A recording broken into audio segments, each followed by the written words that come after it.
Hello there. Hello. How are we doing today? I'm great. How are you? I am doing just lovely. It has been a fantastic start to the weekend, and now we've got you here with us, Sarah. Mm-hmm. So I would love it if we could just jump right into this, and you tell everybody what they need to know, and we'll take it from there. So what do we need to know about Sarah? I don't know. My brain often tends to go really broad when people ask me questions That's like that. love Like, it. I love it. oh, I'm like the energy of the universe in form. Oh, so well said. And I happen to be called Sarah. What else Yeah. might people want to know? My current state is known as Sarah. Yeah. Today. Today. Yes, this is going to be a good episode. I can tell right off the bat. Oh, yes. Tell us everything. Well, sometimes people wonder, what does she do? I'm an entrepreneur. I'm also a chiropractor. I'm starting a newer business that right now it involves what I call transformative coaching. Cool. But it's going to have like online courses, podcasts, a lot of ways people can access who they are at the deepest level. And it's right now the website's called liveyouralivelife.com. I love it.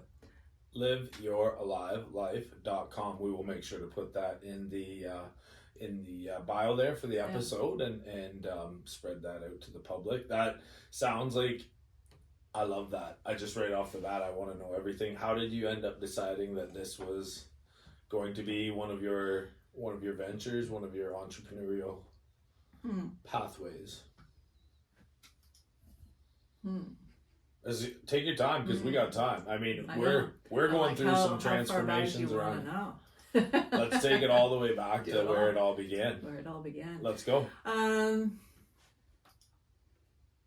So I think most people have experienced where in the moment you're kind of just getting like where you're going next, the next step, but you don't really see the whole picture yet. When I look back, you can see sort of the thread throughout your life of like, oh yeah, I've been going here forever. When I was... That's so good. I feel that lately more than you know. Sorry, keep going. I'm so I could talk about just that. When I was younger, or even as long back as I can remember, I grew up in the country and there was these woods across the road from my house, and we'd play outside in the woods a lot, and I would have these experiences where I couldn't tell the difference between myself or the trees, and everything would glow with energy. And that movie Avatar, when I saw that, I was like, oh, that's what it used to, everything would glow, and I would just see the energy behind life. And different things growing up, people would tell me, oh, you're crazy, or no, that's not true, or I would like smush it back down, but I would remember it, and I would see it in different places all over. And whenever I would look at things maybe negative in the world, like you might see war, or you might see people abusing other people, or people even on a smaller level treating others negatively, all I could think was, but if they only knew what was like at the heart of everything, they wouldn't be capable of that. They wouldn't be capable of hurting somebody else.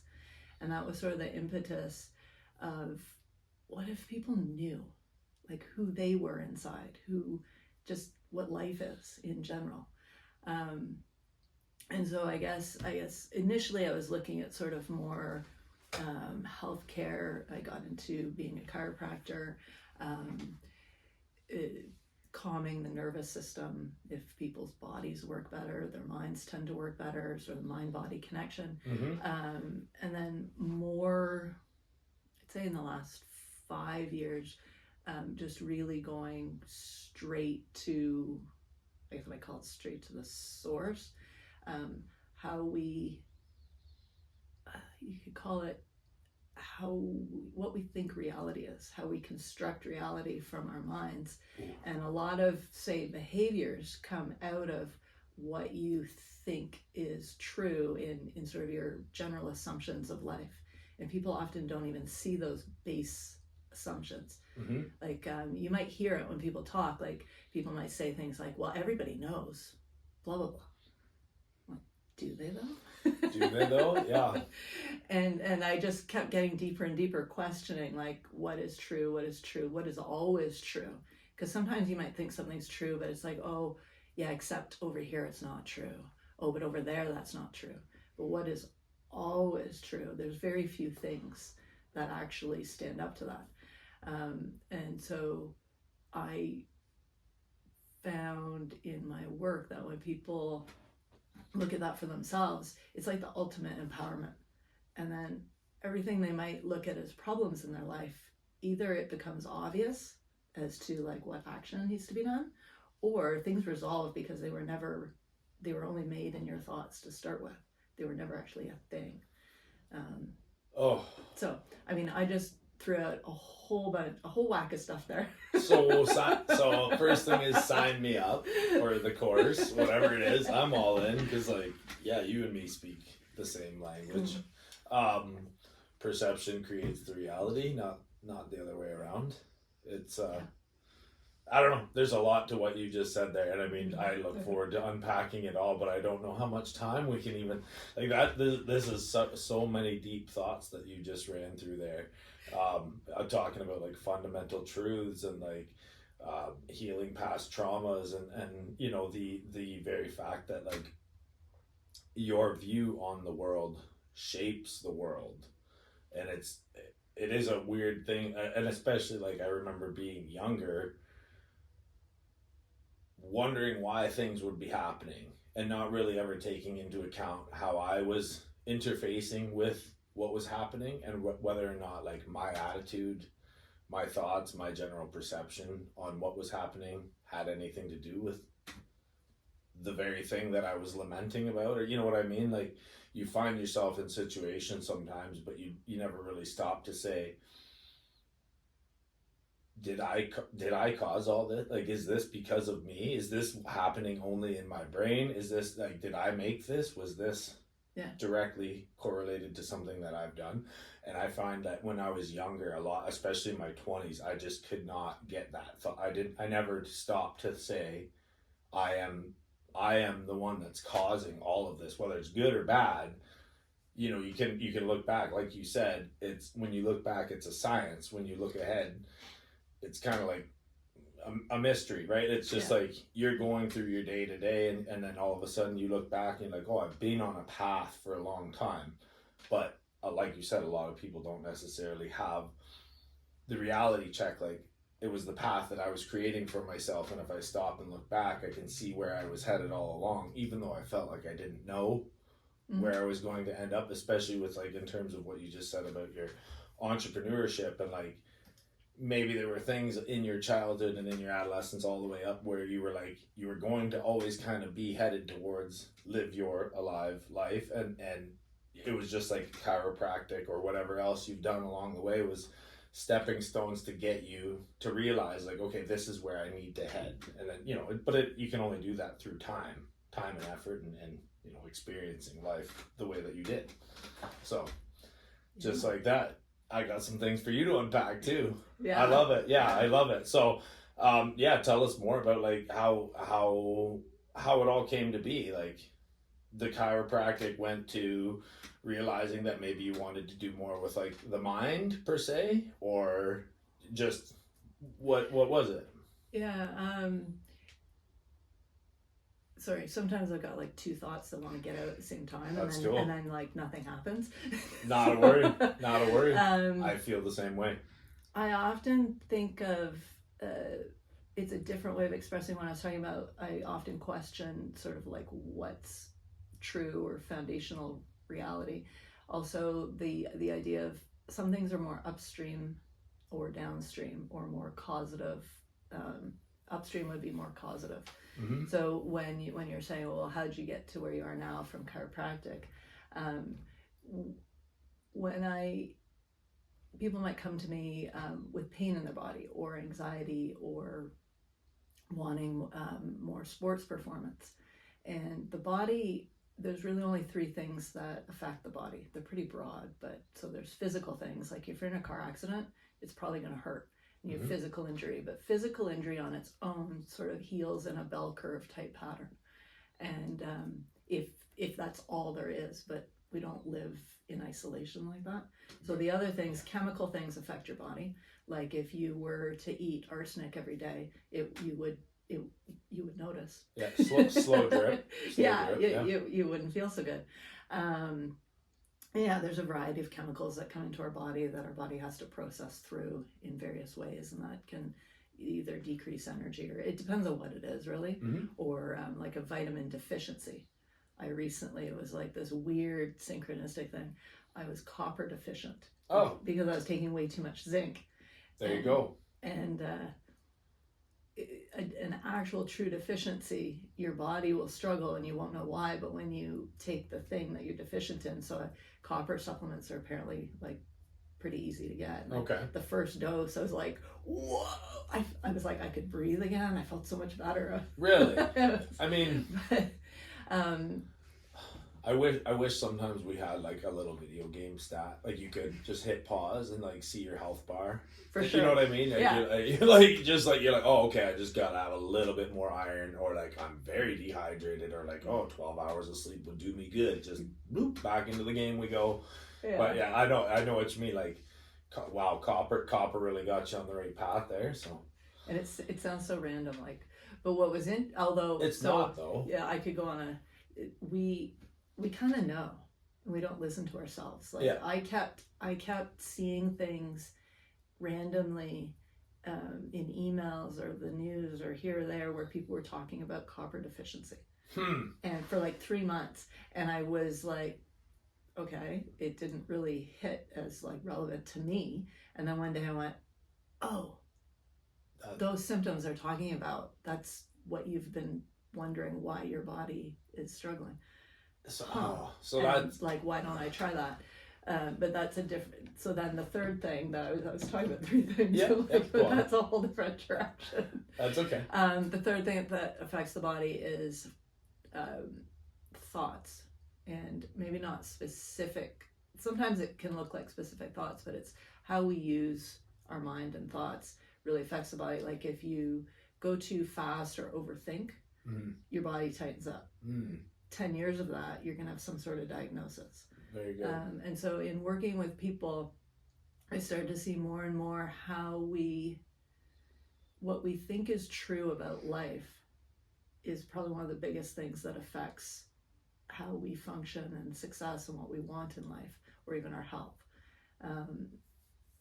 And so I just started going in that direction. And it was also, at the same time, this happened to be right at the start of the pandemic. Okay. And so in my practice, I've worked with a lot of people, maybe 10, 15 years, same people, health maintenance, see them every now and then. So I know people. Yep. And the only thing that was different for a while, where we are here in Canada, was fear. And so it was, we would hear in the news about this is coming, this is coming, this is coming. It's now in Italy, it's now here, it's now in England. And there was this big, it's coming. Yep.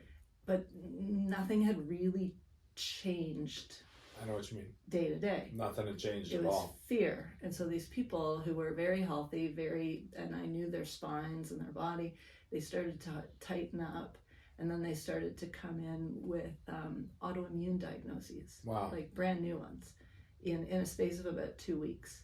And I could see them just from fear going. And if somebody knows kind of how your mind is affecting your life experience, then it's, like I said before, it's the ultimate empowerment. So you might have something real going on in your life, like I know people who live in Kiev. They have real things going on in their lives. Yep. But they wouldn't say that they talk very differently about it. It's like a real lived experience of, I know what to do in the moment. I can follow my guidance. I'm not going to be in the, it's almost like they put the fear hat on, don't see anything else. Yeah. Otherwise. Yeah. Yeah. You just unpacked a lot there. Again, I know. And I love it. I mean, I'm here for it. Throw the ball back to you. You can throw me a lot of stuff. This is all good. I mean, like, we're talking about just the change of just the change of life, kind of the pace of life during COVID, and how that affected a lot of people in such a way. Like it truly became, for me at least, I was observing, and I had to work all through it. I was deemed what you would consider like an emergency, or like an essential worker, as they called us on both sides of. Again, I wear two entrepreneurial hats. Of course, I was a carpenter at the time, and I shut down my company just months before COVID actually hit, which was fortuitous enough. But then at the same time, I went into the cannabis industry, and I was deemed an essential worker there as well, just because of I was growing, right? I was in the production side of things, so we still had to go to work. So I would have been working probably on either side had I stayed at carpentry. But most certainly, life for me, I look back on COVID, and I'm sure that some of the people watching this will just frown at me, but they will. I have fond memories. It was a time of my life where I learned a lot about my own self. I ended up hunkering down with my family a lot more.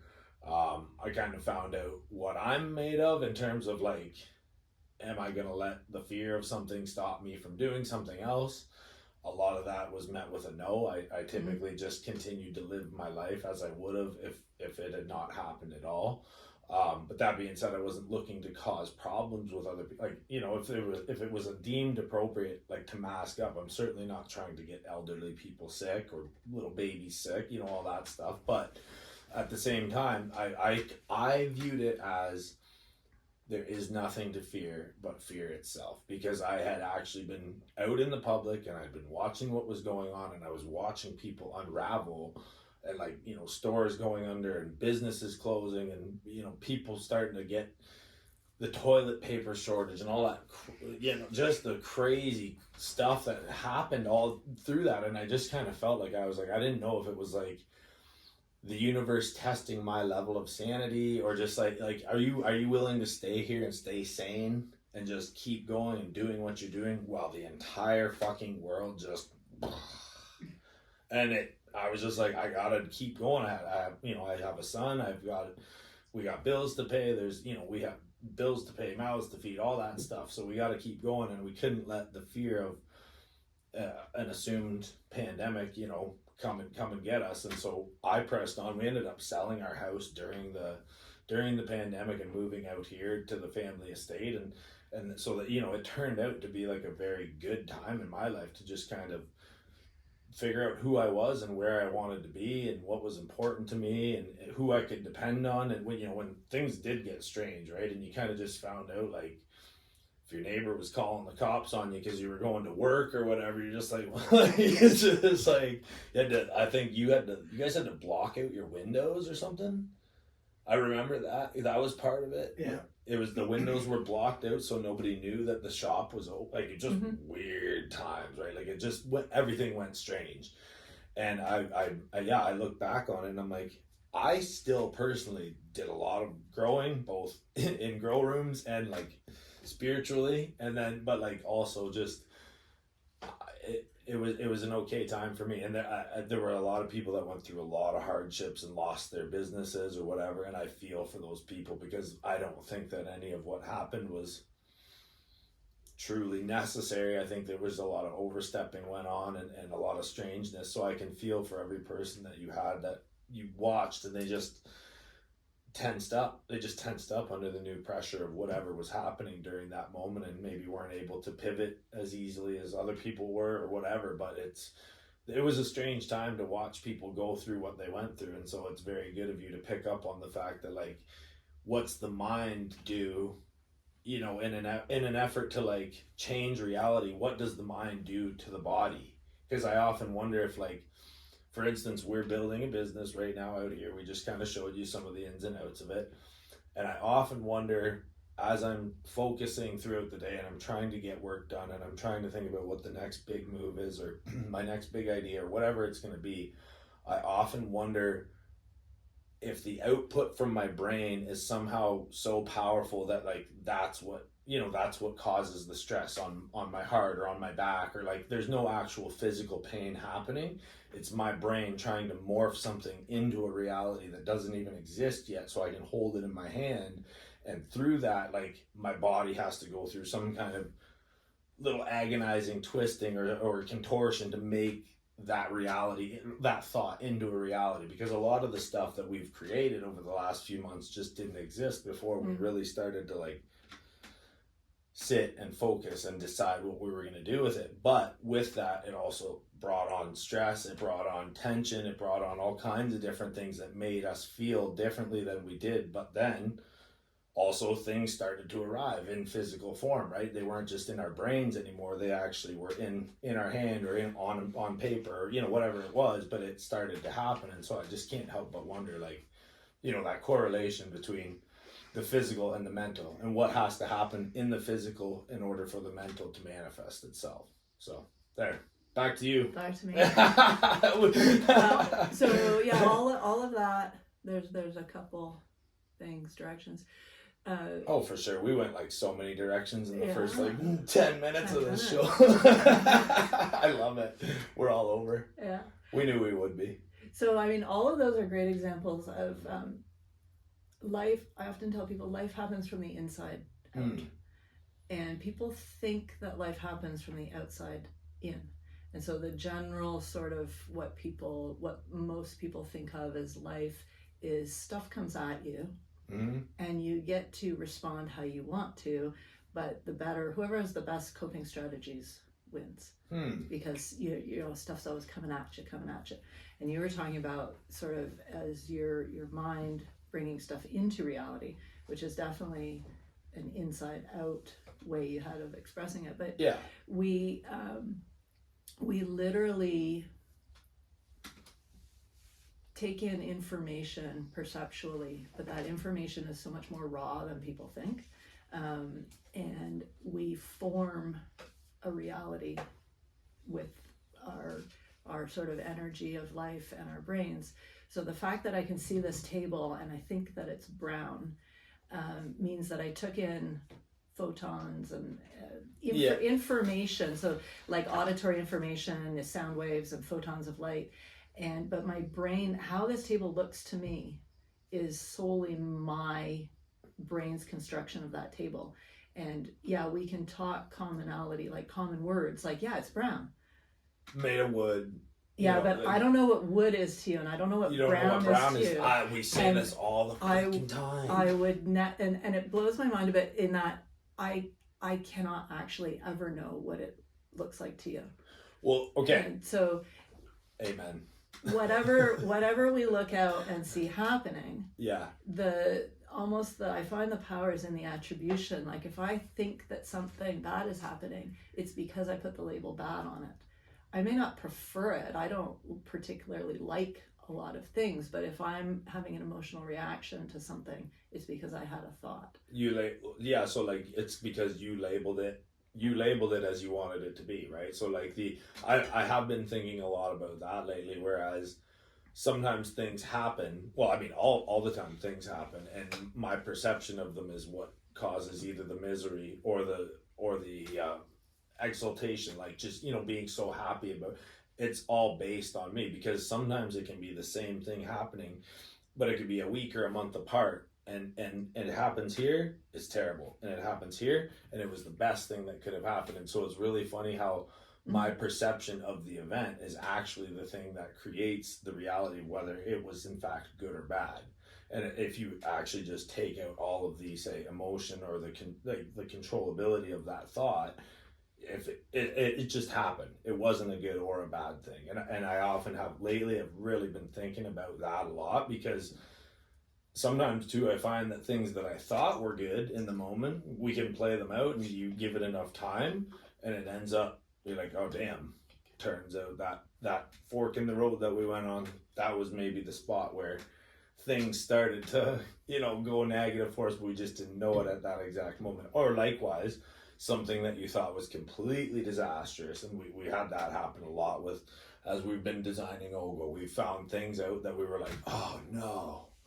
But it caused us to go back to the drawing board and reassess and you know, just figure out the problem before anybody else had the problem. And so in that way, I view it as good, right? So even though it was a problem, I would rather be the one experiencing it than say one of my customers having to go through it as they, they get one of our grow kits or some accessories or something. I would rather be the one that's like, damn it, because it's a good thing, right? And I don't want my customers to feel negatively about it per se, and I certainly don't want to have anybody else suffering through my mistakes. So it feels bad, but it's also just me working out the quirks for myself. So as frustrating as it is for me, it's an exercise that I have to partake in anyways if I want to advance, so to speak. So it's a kind of a little winding road too. It's just like, I guess, probably going to the gym, right? It feels at the time when you're going to the gym, you're like, I don't know if I really want to do this, but then you get out of it and you're like, sure, I'm glad I went through all that. You know what I mean? Like everybody always has that after workout glow where they're just like, yeah, I just kicked my own ass and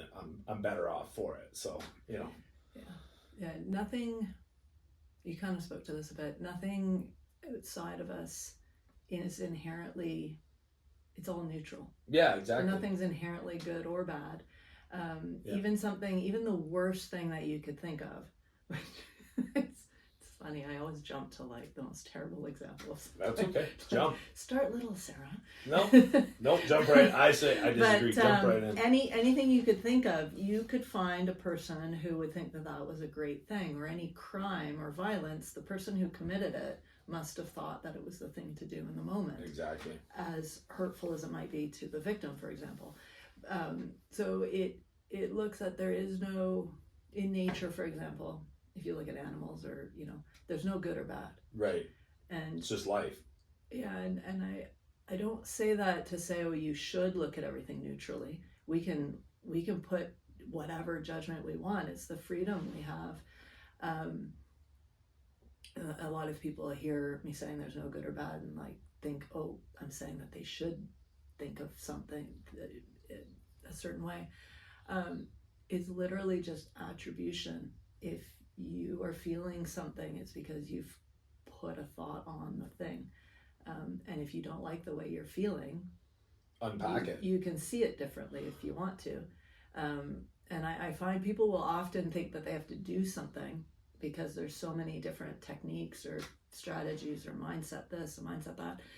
The way we're designed is when we see what we're doing ourselves, and if we don't like it, it dissolves on its own. Yeah. And we do it all the time. We just don't even notice. Like, we think thoughts and drop them. Like, things come up and down and they dissolve on their own, and we only notice the ones that we hang on to. Yeah. Like I could look at, I like experimenting. Sure. And like can I look at something differently and it actually changes? Yeah. And so I started looking at preferences because it's sort of a lower level of, there's less, risk with preferences. Yep. And I started wondering, well, okay, that food that I hate, what if I didn't know I hated it? What is it before I have any thought about it? Okay, it's like, I don't know, it's a piece of octopus or something. And how did the octopus go? Did you end up scarfing it down, or? I did. It was interesting because it tasted different than I remembered before, because it was a food where I had like a lot of emotional, like, oh, I hate that, and it wasn't really something that I preferred.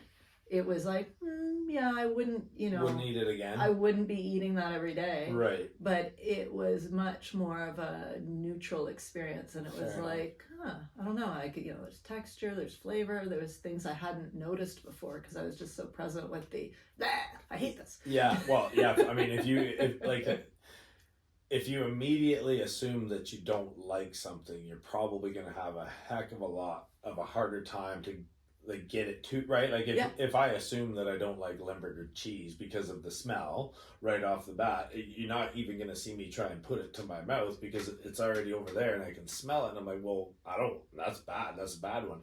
But then as it turns out, if you can muster the courage to get the smell past you and you eat it, it's actually quite delicious. Now, that being said, obviously it's not for everyone. Food's a really interesting one in terms of perception, but I was actually, as you said that about like the octopus, what is it when I take when I take my like objectivity of it out, right? Like, and I just had that happen. Actually, I was walking down. My son was playing basketball over at the high school that I used to go to, and so my fiance and I, Allie, there, we walked down the halls and we went and looked at all the grad photos of people that we knew. You know, the big murals that have all the everybody's individual grad photo, and that was one of those times where it was kind of like, you have memories of people, you have thoughts of people, and like maybe you can remember something they did to you or something they said to you, or like a way they made you feel, good or bad, whatever.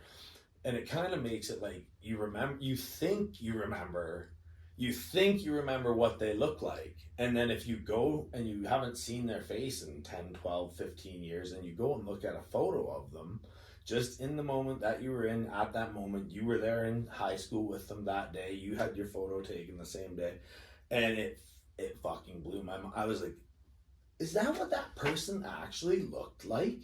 I was like, I don't even remember. I don't even think I remember some of what these, I have a memory in my mind of them, but I do not remember this photo, and I was there the day that photo was taken. So what the hell is that? Like, right? You know, it's a strange way your mind can just morph what you thought you knew into something that, like, when you look at the actual photographic evidence, you're like, whoa.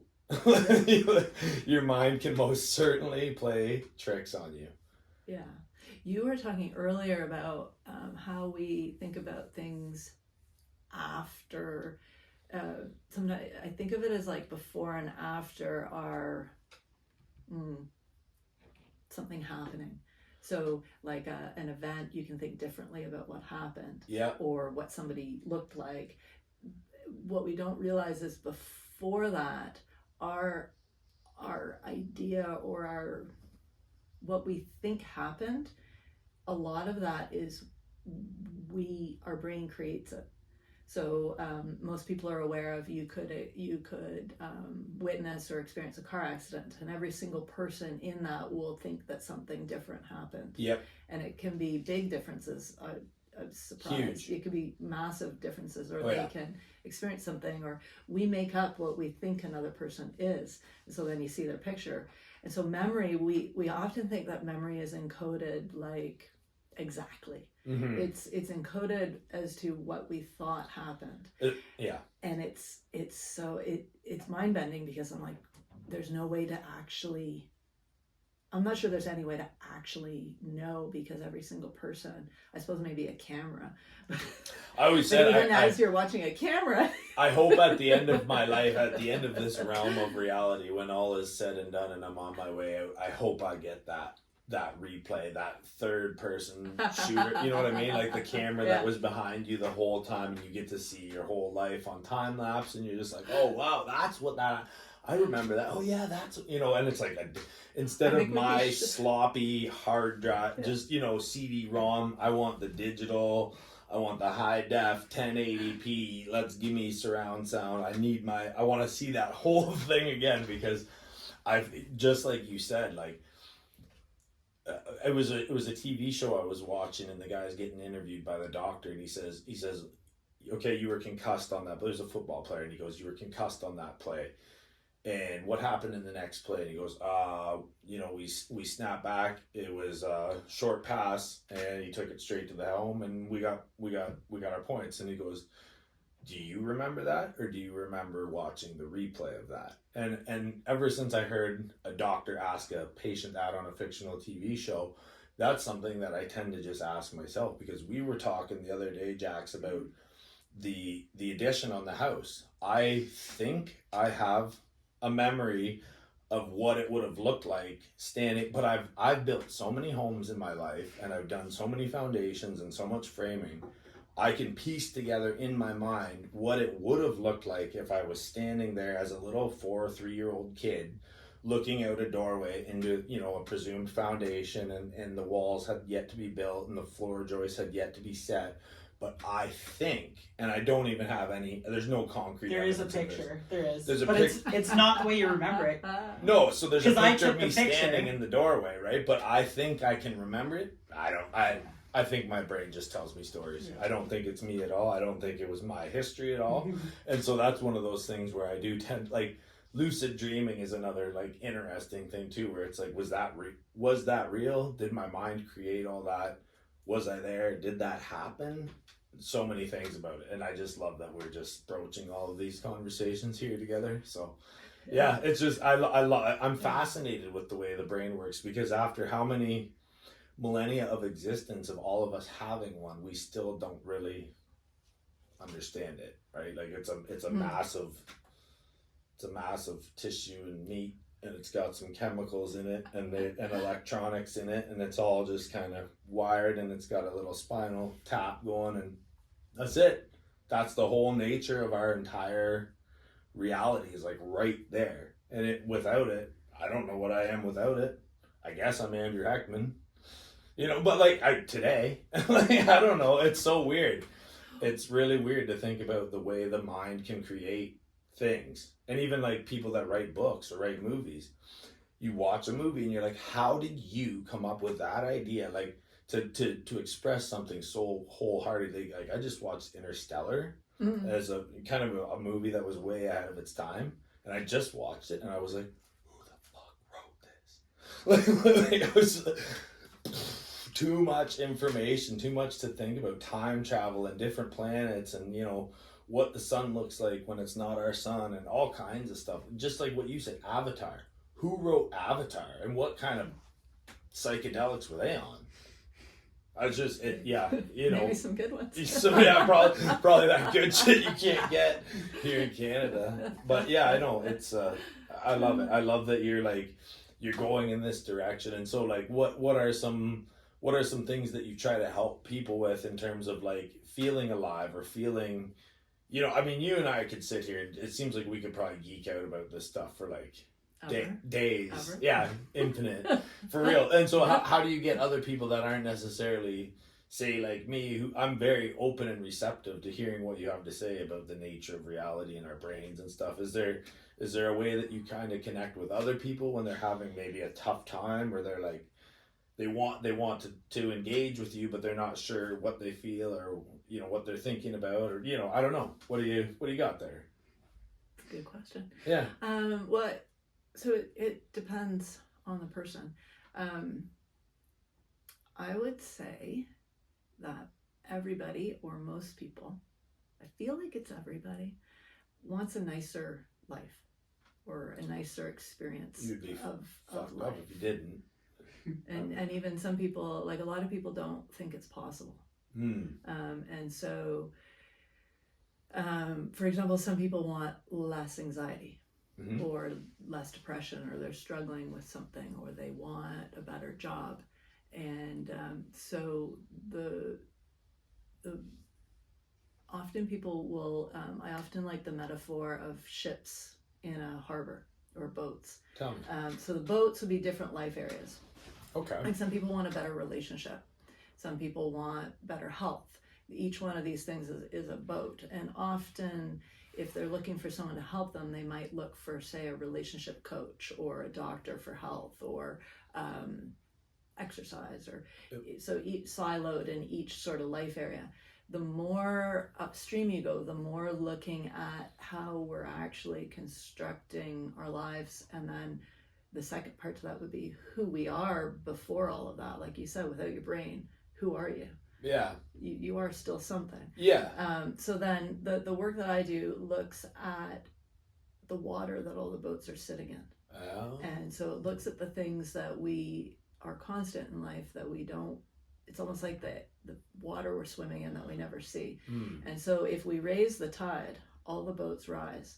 And so the analogy is the more broad and upstream you go with what is a human being and how do we function, the tide, all these life areas, everything improves.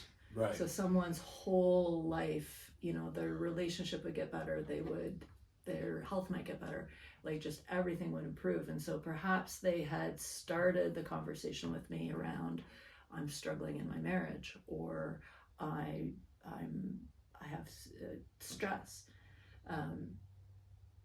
Now this is going to be a bit of a bomb for some people. Stress doesn't actually exist. we put it on ourselves. We make it. And there's so much lately around like, oh yeah, well, but you know, I have stress and I can't do anything about that. It's optional. And so if that's of interest to people, I find essentially people have to want something to change. If somebody is some people, I think they want a better life, but they don't see it as possible. And so often there's no way into actually talking with someone, but there are enough people who want things to be better that,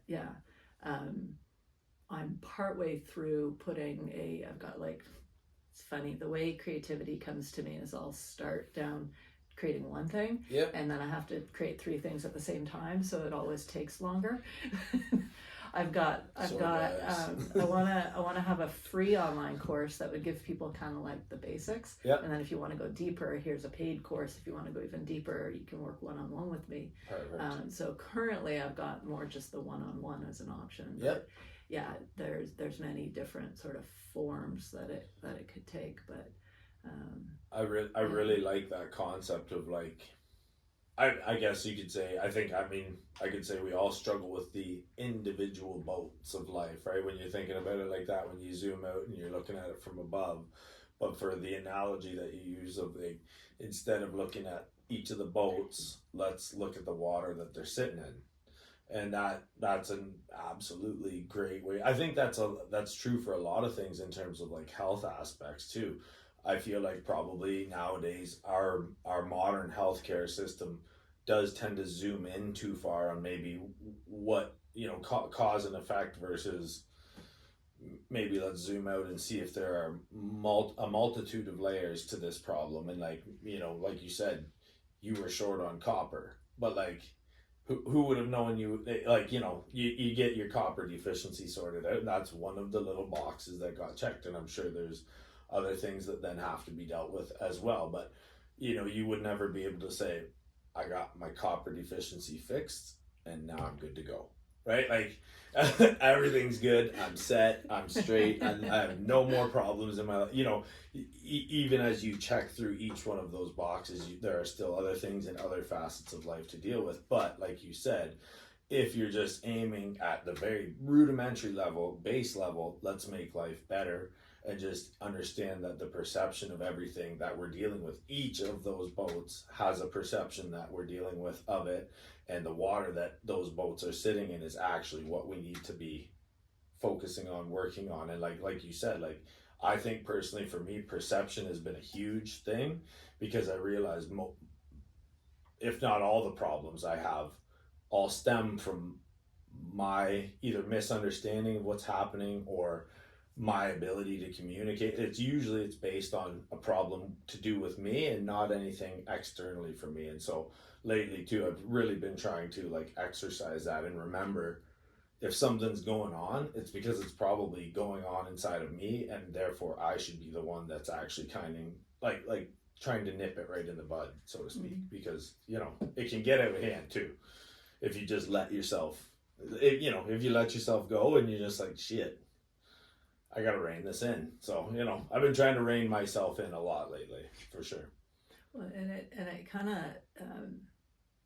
I often look at like where people say, oh, something's a problem.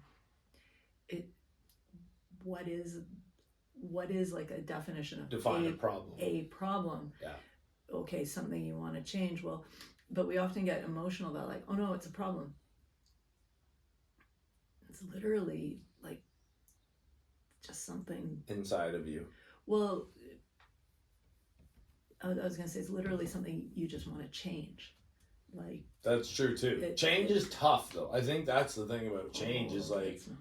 Well, okay, it's perceived to be tough because of the comfort of what it is that we already know, right? So you experience what you know and you say, okay, I can accept that. And like you said, your perception creates the reality. So if you've already created the reality with one perception, you know that you can do it. And so it's easy to stay in one spot. And so the change is, so I know what you mean. It's not that hard to change. You can simply just say to yourself, today I change, and it happens. But at the same time, you have to maybe work through a pile of different things to get to the point where you say on that day, today is the day I change. Because like a smoker, right? A smoker might go through like 4 or 5 years, 40 or 50 years of smoke, and then like one day, for whatever reason, something happens, some little thing along the way, and they say, today is the day, and they do make that change. But it was how many years led up to that, because they had it in their brain that this reality that I know right now where I smoke,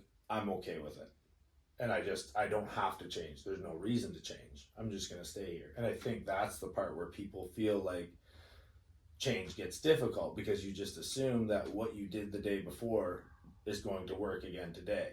And like for me personally, I know like when I changed my diet from, I pulled out basically all processed food for like a long time, and I'm still very leery of eating processed foods, but I'm a little less stringent on it now, and even still I'm getting back into like eating very, very healthy, just whole foods, and not eating much bread, staying away from pastas, stuff like that. But again, I look back, it was so easy to say on the day that I decided to change, today is the day I change, and I went forward from it.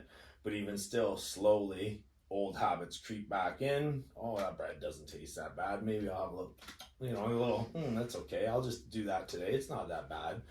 And then all of a sudden, 2 weeks goes by, 2 years goes by, you've slipped right back into a habit that you swore you'd never do again, but you swore you would change. And so you've done them both, but now you're back where you started. And so you do understand, like, change is easy, but it's also easy to change back. And so I wonder if those are like two things that you deal with people in that realm too, because like I said, go one way, and then slowly it just kind of trickles back into the old way of doing things, and you're like, damn it, why did I go back to that? I knew I wanted to change. What happened? So I don't know. Yeah.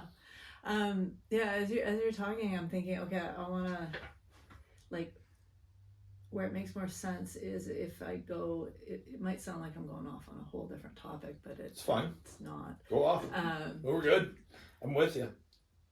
If we look at what we are, and underneath or before thought, or because we were talking about perceptions and thought, and so we've been talking about like, okay, well, that's not real, that's just all in our heads. Okay, if I change my mind, that's kind of like, well, where's the solid ground? What is constant that never changes? And when people see that, then things like, okay, I want to change my diet, do I slip back, blah blah, all that behavioral level stuff just looks like it's not a problem. It's not a problem. Okay. But so we're literally the energy of life in a form. And I've never found anyone that disagreed with me on this, but I don't know, you got many listeners maybe, but there's an energy to life. There's something that is out there, and different traditions or groups will put different words to it. Might be nature, might be God, might be the intelligence of life, but there's something that, like, we don't, we might water a seed. In your growing company, seeds are coming to mind. Like, we might water it and give it light and give it soil or nutrients, but we don't actually germinate it. There's an energy that it germinates. The plants grow, they do their thing, and our hearts beat, and we don't have to. Our pancreas does its pancreas things, and we don't have to like do anything. And we're made of that energy. Everything is. And the more deeply you go into physics, you get smaller and smaller, and there's more space than there is matter. Everything is. There is a whole nother subject. Everything is just energy. And, the space between atoms. And we are literally that intelligent energy in, like, I don't know, a meat suit or something. Meat skeleton. Driving it around. But we have the ability, we're creating reality in every moment. Like, the literal 3D movie picture I see is because my brain is doing its thing. Yeah. And I love that. Sort of aside, I had a brain injury and my brain stopped doing its thing. And for a while, all I saw was the energy. I couldn't see the tables and the chairs and the floor. And I couldn't, like, make a sandwich because the fridge was over there on the ceiling, and like there wasn't an actual room for me to see because I couldn't make it. Ooh. But so we're that energy that is like bigger than anything. And when a person really sees that, and then, oh, the only reason I think that it's a problem that I started eating bread again is because I put that thought on it. Huh. Well, if I want to go back the other way, I can as soon as I notice. Amen. Because like I did. Great. Well, that's just like, yeah. like and I it's said, it's so simple. I'm constantly in a struggle. Like that's just it. I feel like one of the biggest things that I have a problem with is that I do in fact just overthink. Like sometimes I just need to tell my own brain to just can it. And like I was gonna ask you, do you do anything with meditation or anything like that? Do you enjoy that sort of a thing, just stilling your brain and having it quiet itself and just like be at peace for a moment? Because I feel like someday I wake up and I'm laying in bed and it's just on, like instantly the train starts running, as they say, and like it gets faster and faster and faster, and I find some days the longer I lay in bed, the faster the train runs, and I'm just like, I gotta get up, I gotta go do stuff, whatever it is. But I feel like sometimes it's my mind is truly just a runaway train, and I need to sit and like slow it down and just like have it hit the brakes and stop running for a moment. I can be there and look around and enjoy myself, but I know that because of the way my brain works, meditation is massively helpful for me, but I don't do it enough. So you know, do you dabble in it? Do you enjoy it? Or I do. I used to more. One of the natural functions that our cells, I don't know if it's our brain, or because our brain likes to think. Yeah, it does. And people tend to put their attention on the thought stream, or the fastness or the chatter, and then they think, oh, I have to quiet my mind, like it's something we have to like do. We are the quiet mind to start with, and both exist at the same time. Yeah. And I started asking people, because I figured I wasn't the only person that had ever experienced such a thing, like where I could take my attention, like I'm not the thought stream, I'm the energy that created it, I'm the space that it exists within. And so if I'm putting my attention on the space, that thought stream just like starts getting over time less and less and less, and it's like, yeah, it's there, I don't really give a shit about it. But I started asking people, like, I love that. What did I ask them? Have you ever experienced where you felt like all of a sudden everything was just quiet for no reason, or you thought everything, like you had a feeling of all is well? And I asked like probably 100 or more people, just like randomly. I was really annoying with it for months, and nobody didn't know what I was talking about. And everybody had some sort of experience. It might be far and few between. It might be like, oh yeah, when I smoke a joint, or when I'm at the lake, or. Yeah. But what people don't realize is smoke a joint at the lake. Oh my God! There you go. Double whammy. Double whammy.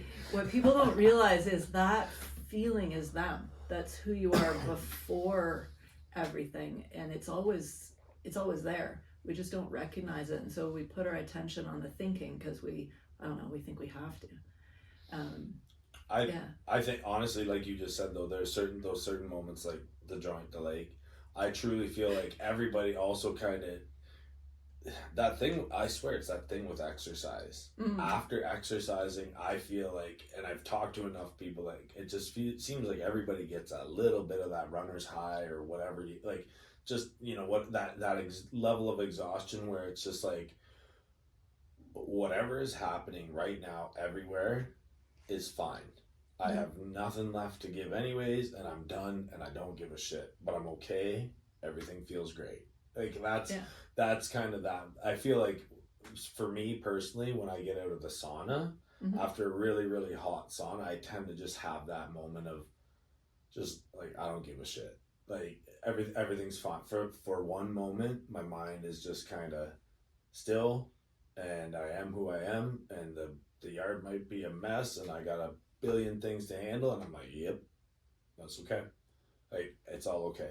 But the problem is those moments don't necessarily last as long as we need them to, and so like I'm constantly trying to rein myself back into finding that state of calm naturally without the circumstance of either going to the gym or being in the sauna, because you can't be in those 8, 9, 10 hours a day. You quite physically die, but at the same time, your mind would be your mind would be very very worn out, and you wouldn't be thinking about much. But that being said, it there are moments of peace that I do really think, like, how come I'm feeling this right now? And there's my mind sabotaging me again, right? Why am I feeling this right now? Am I allowed to feel this moment of just nothing matters? I'm just here. There's nothing good. There's nothing bad.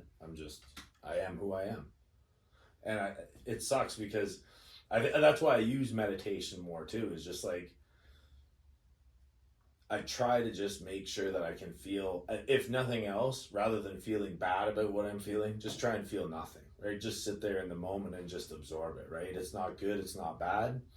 It's just me living my existence. And I think that's okay. And I'm really happy that we're sitting here today talking about all this stuff, because I don't think I've been doing enough of it lately, where I'm like actually asking myself some of these introspective questions, or just even not doing anything, just trying to shut it all off and just be okay with it.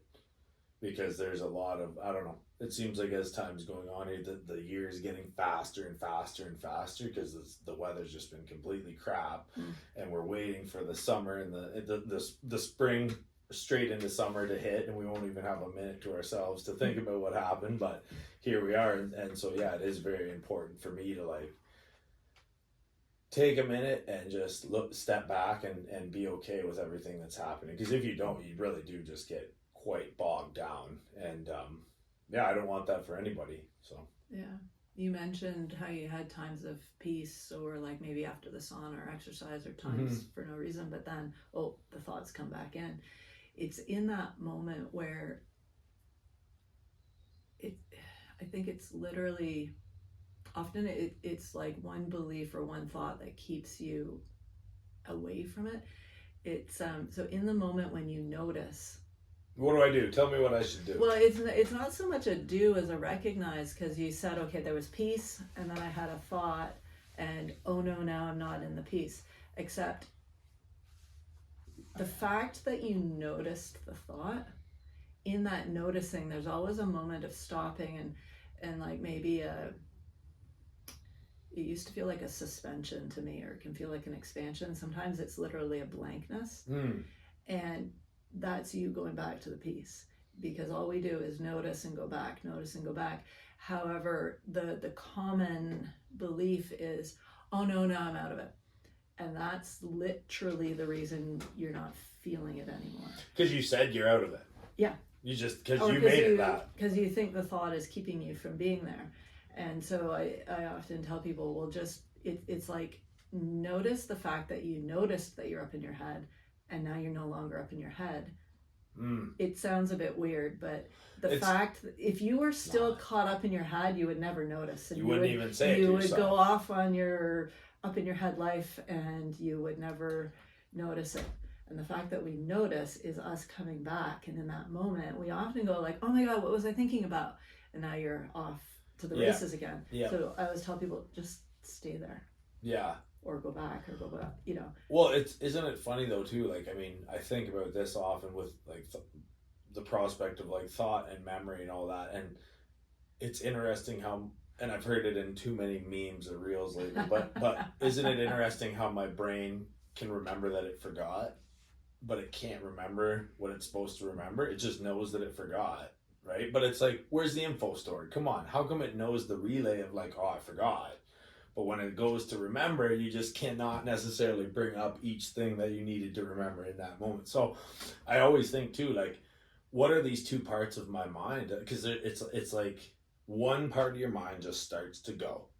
And it's like there's another whole train. Like you said, there's two trains of thought. You just said it in this podcast. But it's like one starts to go and it goes off and it goes fast. And then where is that other one? Where does that other one come from that's like, hey, I can see that I'm going off here. Maybe I should rein it in and try and get back to my moment of peace. Isn't it so strange that like that dialect happens in your brain, like, you know, all the time? You got one train of thought just screaming, and the other one's like, "Hey, what are you doing?" Like relax, man. Hey, bud. Yeah, hey, bud, relax. And it is very strange how our minds are like. I always say it's like my mind is trying to sabotage itself. Like I could just be in a moment of peace if I just found a way to just be in a moment of peace. But my mind is like, no, gotta think about this, gotta think about that, gotta keep bugging you about this. Like, goddamn, who's controlling this thing? I'd say one is our brain. What's the other one? You. One is your brain, who one you is actually are. That's an interesting thought. Like, so the one that's you is the one that's saying chill out. Yeah. Yeah, fair enough. Fair enough. I only use the train analogy because like I don't even know what it was, but I always think about like in a movie or something.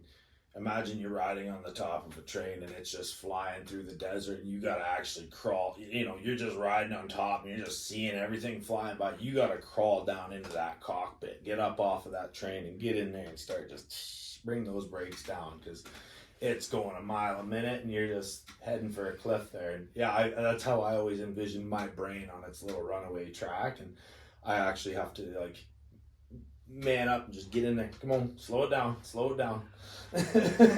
Weed helps. Weed really fucking helps. I will say that. Yeah. I would say you can then, like, say you're on the top of the train. Yeah. It's like Mission Impossible you or can just something. jump off. Oh fuck! What? Or you could like train gone. You could like fly away. Like you could grow wings and fly away.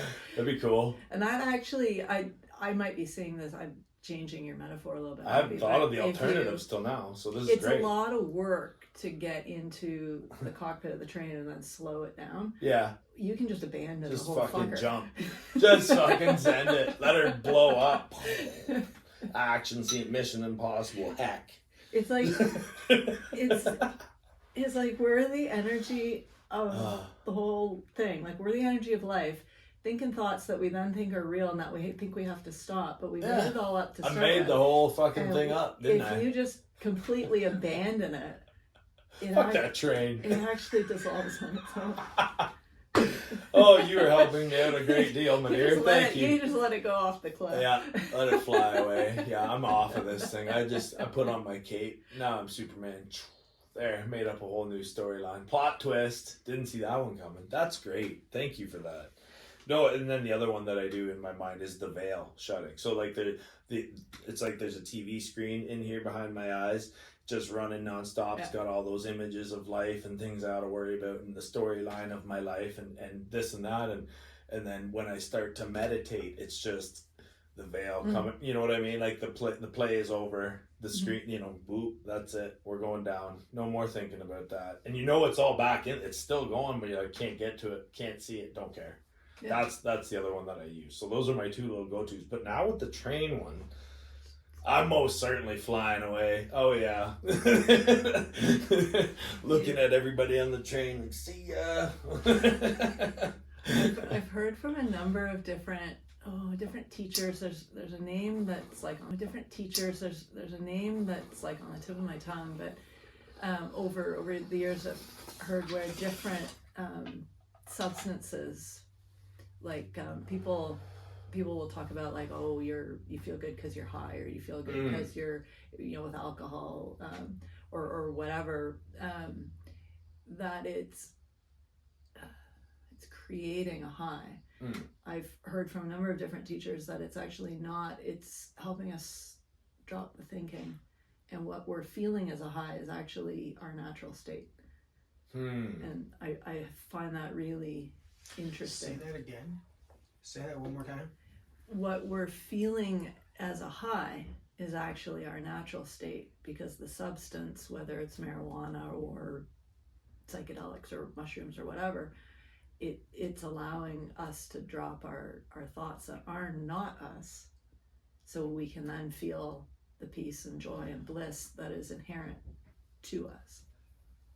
I always said, this is me just building on that thought. I always said that marijuana, for whatever reason, helped me to compartmentalize. And I mean that in the most positive way possible, because when I was in high school, I can remember, if I had been in high school in today's era, I would have most certainly been medicinalized. I would have probably been on some scripts that like conked me out, because I just, obviously, we're here, we're talking about the wildest shit, we're loving it, we're having a good time, we're laughing. That was me all through high school. I didn't want to talk about fucking math and whatever. I wanted to go like build a spaceship and like talk about art and whatever. There were so many things to do. I was just like, why are we wasting our time in this fucking building, man? Let me learn what other things I really need to learn. This is not it. I don't feel like this is what I should learn. And like I said, if it had been by today's standards, they probably would have been like, bro, here's the meds, fucking med up, you be quiet, just we don't want to hear. And quite honestly, like, I was self-medicated on marijuana all through high school. Sorry, all teachers everywhere. You knew it. You were right. But like, I think I needed that to get through some of the bullshit that I was forced to be in anyways. Like, if you have to sit in class and you have to sit there and listen to somebody talk about a subject you're not interested in, maybe you should smoke a joint. So like, maybe it would make it slightly more, I don't know, just like, you're like, I never thought about it that way. Good thing I smoked a joint before class, kind of thing. Because otherwise I wouldn't have been in any mood to listen to anything you have to say. But saying all that to say this, the marijuana, most certainly, like, I could at least, if I had to go to a class to learn about one subject at one time, I could maybe smoke a joint, whatever it was, on my break time, and I could go into that class and I would be able to sit still and focus on what I was supposed to be learning on in that moment, from the perceived stance of like the curriculum, and I have to learn pardon me, I have to learn this math, I have to learn this business, whatever it was just like, you are in here right now, you have to learn this. And of course I'd talk to my parents and I'd say, I don't really feel like I belong at high school. This is just kind of like, I'm wasting my time. I'd rather go to tech. I'd rather, be a carpenter or something, just anything with my hands. I don't want to be sitting here learning. And they said, that too bad. That's the rules. You sit there and you learn stuff. And so I found my way through it. Obviously, smoking some marijuana helped me, but at the very least, if the subject was boring, I at least could center myself enough with my little joint smoke, and I would sit there and not be a distraction to everybody else, and I could listen to what they had to say, take it in, do the test, pass the course. And so in that way, at least I was not a bane to the rest of my classmates, you know what I mean? Because I could have been a distraction, I could have been upset, I could have been causing a scene, and that wouldn't have helped me or anyone. But at least when I did that and I was self-medicated, I said, okay, I understand what I have to do. I don't want to do it, but I'm going to just sit here and suffer through it, get it done, so I can move on to the next phase of my life. And I don't think that was necessarily a bad move. Now, am I shouting from the rooftops that everybody in high school should get stoned all throughout high school? Fuck no.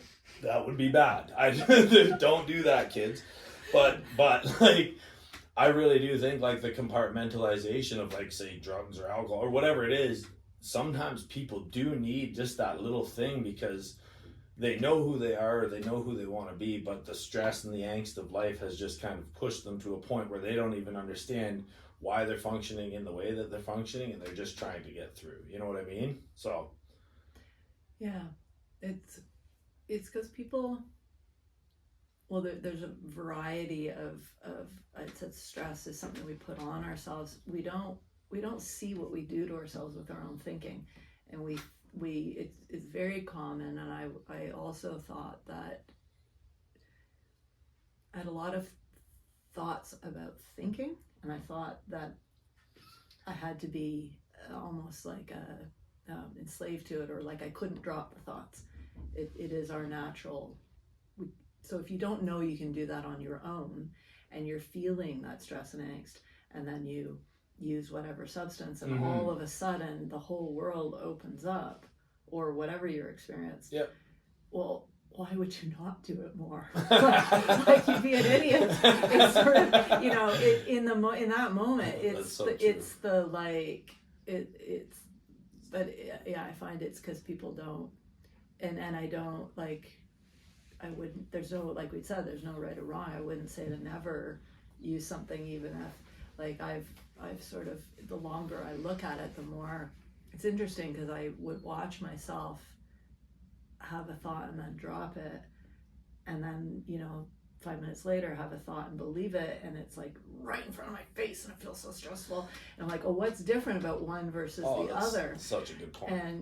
And so over time I've gotten better and better at, I have thoughts and I don't give a fuck about them anymore.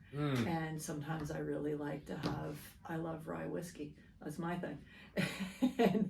and Do you want some? If you're ready for one, I'll have one I was with gonna say, you. I might have to stay for a while, but Sure. Let's do it. No. I am kind of just, people keep bringing me whiskey. Cool. And I keep getting bottles of whiskey for people that come up I on the show. I should talk more about how I love it, and then people will bring me. I'm like, Right. don't bring me whiskey. Well, Yes, this is a People problem of my own people making. bring me Charizards now, right? Cool. I just this is how it goes. You and me have been doing excellent jobs of creating the reality which we want to see, right? Look at So this, I got all this. there, you I said said whiskey. it, and I've You got said it four once. and then options. 4 options. Now I don't know what other I could. You want to just text Allie and Yep. say whatever other whiskey we got in the house, bring it out, because I think we got more bottles.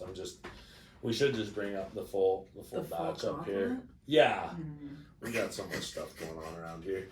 I love it, but this is the beauty of this show too. I mean, you can have a super deep conversation about thoughts and complex issues, and then we can just right hand turn. Let's get some whiskey. Let's talk whiskey talk. How's that right hand turn though? I feel like we're a straight line direction. We're headed in from the very beginning. Isn't that funny? Yeah, you look back on it, you're like, we were always headed for whiskey. There was never any right hand turn. That was like end goal in sight. But no, like I said, I am such a social butterfly that I keep inviting people up to the podcast. I find out what they like. I end up liking it because it's usually great, right? Like, it's not often that people like things that aren't good. I don't know. I found it's just like, I enjoy what a lot of other people enjoy. So they're like, have you ever had this?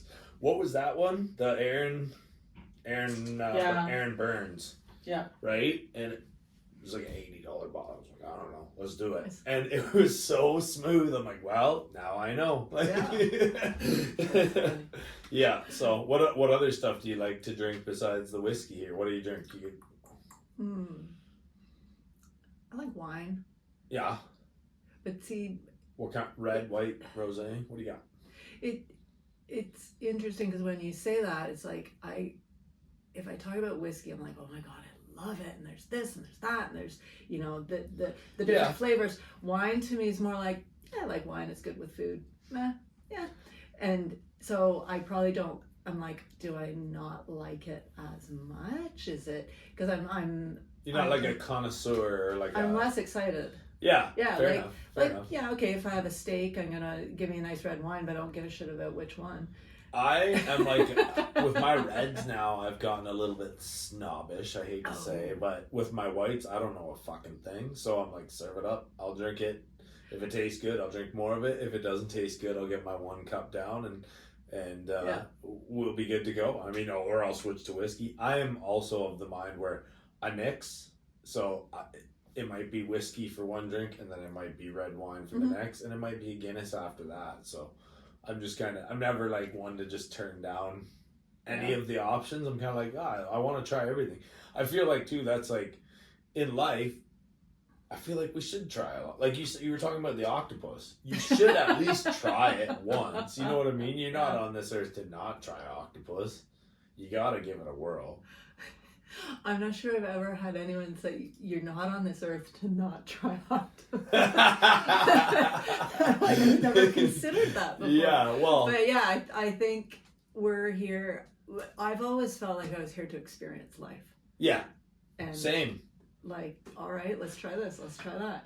And yeah, I suppose there's some things that just right off, like I'm not too excited to try like super hard drugs. I was gonna ask, have you ever dabbled in mushrooms or anything like that? Do you enjoy psilocybin or?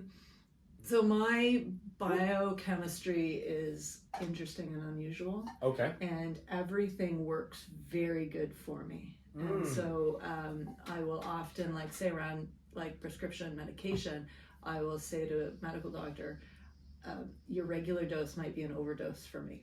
And like you need like a half. I need like a half or less. Wow. And it'll get the effect. So like in high school, I was gonna say like most high schoolers, but I don't actually know if this is true. Yeah, but you know, is. like my friends, we would pass a joint around, or we would smoke weed. Yeah. And I would have these insane experiences, or like some of them were good, but some of them were terrible. Like I remember laying on the ground at a party screaming for 2 hours because worms were falling on my face. Oh. And I was saying that my son's 18, and I was telling him about that like a couple days ago, because he was sort of he'd had a few experiences with marijuana, and you know, was talking about it. And, and he goes, "Oh, that was probably laced with something." And I said, "We were passing the joint around. Yeah. I was the only one that didn't have your standard." And I've learned this. So I never tried mushrooms. Pretty early on, I got a little wary of some of those things, or like microdosing now sounds more interesting, but when I was first trying things, that wasn't a thing. Like if you got mushrooms, it was you're eating a half an ounce, or it was super under the table. Yeah. Or, you know. Yeah. Sketchy. Can't even measure it out. Don't know what kind of mushroom it is. Or you had to grow them yourself somehow. Guy. Yeah. You had to figure it out yourself. But not as clean as it is today. Yeah, I find I really enjoy whiskey, and there you does go. it for me. And no, that's good. Yeah. I was gonna say, do you smoke? You never had weed after that, then, eh? Or did you try it again? Or? I don't actually remember if I tried it after that experience or not. Probably, but like very little would do me. Yeah. Yeah. No, that's okay. One inhale. I always say, I mean, it's like you said though about the table being brown. You can't tell me what, you know, I can't tell you what you perceive brown to be. You can't tell me what I perceive brown to be. It's the same thing with marijuana effects or psilocybin effects. Like, just because for me it was like the best thing ever, I cannot say to anybody else. I would never say to anybody, try mushrooms. I just ask people because I'm always interested to, here you go, yeah, let's get you some whiskey here. But I'm always interested to just, nice ice cube. Oh yeah, Ollie does them up real good. Thanks, sweetie. Thanks, Pete. Welcome. Appreciate you. We got some more here if you need them. I think I really want to say that was the bear face, but if you don't think it smells like it, that's okay. Oh, it could. Then there's different. I mean, I've got more than one product. I'm gonna do the lavender bucket. It's not lavender. Yeah, I call it lavender. I'm bad. Blackberry? Blackberry. I'm a sucker for flavored shit. Lavender whiskey might be good. Yeah. Do you want one? Mm-hmm. You good? Okay. Well, cheers to you. Cheers. Thank you. Thank you. Oh yeah. Let's have a little sippy. Yeah, that was nice. Is that good? Mm. Hitting the spot. Mm-hmm. A little bit of libations for the podcast studio on a Yeah. lovely Saturday. So, yeah, I don't know, the mushrooms thing's funny. I think nowadays I didn't realize how much of a medicinal thing it kind of actually could have or should have or was being for me at the time that I was eating more mushrooms than I would nowadays. But I'm a firm believer in like a 6-month reset. I don't know. Just seems like every 6 months, if I have a night of dabbling into some mushrooms and just kind of laughing it off and experiencing my little part of the universe, I find the next morning I wake up with a nice, very nice mental reset, and kind of even seems to me colors are a little bit enhanced. It's kind of like a little scrub down on the lenses of reality or something. I really enjoy it myself. Yeah. But like I said, I would never push it on anyone. But you were also talking about micro dosing nowadays, which is, you know, become more and more popular over time. And as opposed to our good old days of macro dosing, which was just grab a handful out of your buddy's fucking 1 pound bag and hopefully you don't end up out in the cornfield by yourself at 3 a.m. But Or maybe you do.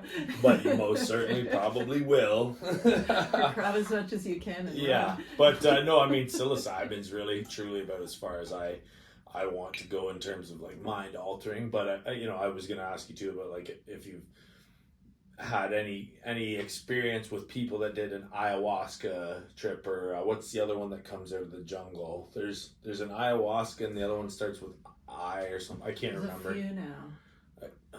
I'm saying ivermectin, but that's totally the wrong thing. That's not the one you're looking for. no, that's not it. It's ibogaine. Ibogaine is the other treatment, which I guess is an incredibly intense. It's very short lasting and it's incredibly intense, but I guess it offers you just a profound introspection on your life, and it kind of lets you zoom out from your own place to see your life from a different standpoint and kind of view maybe some of the past traumas that led to where you are now, or like, just kind of lets you observe the forks in the road, so to speak. And I've heard of like ibogaine being used for like smoking therapy, like people that do ibogaine, even just one treatment, they do ibogaine and they're free of their smoking addiction for life. So is that, am I saying it right? Did you find anything, or? I just got I think it must be the ayahuasca one that you're talking about. Ayahuasca and... It's AYAH. Well, ayahuasca is isn't that the toad? It's a toad venom or something? I don't know, man. I'm not all well versed on it, and I've never been to the Amazon. Oh, okay, it's from a plant. Yeah. Maybe the other one's from toad venom.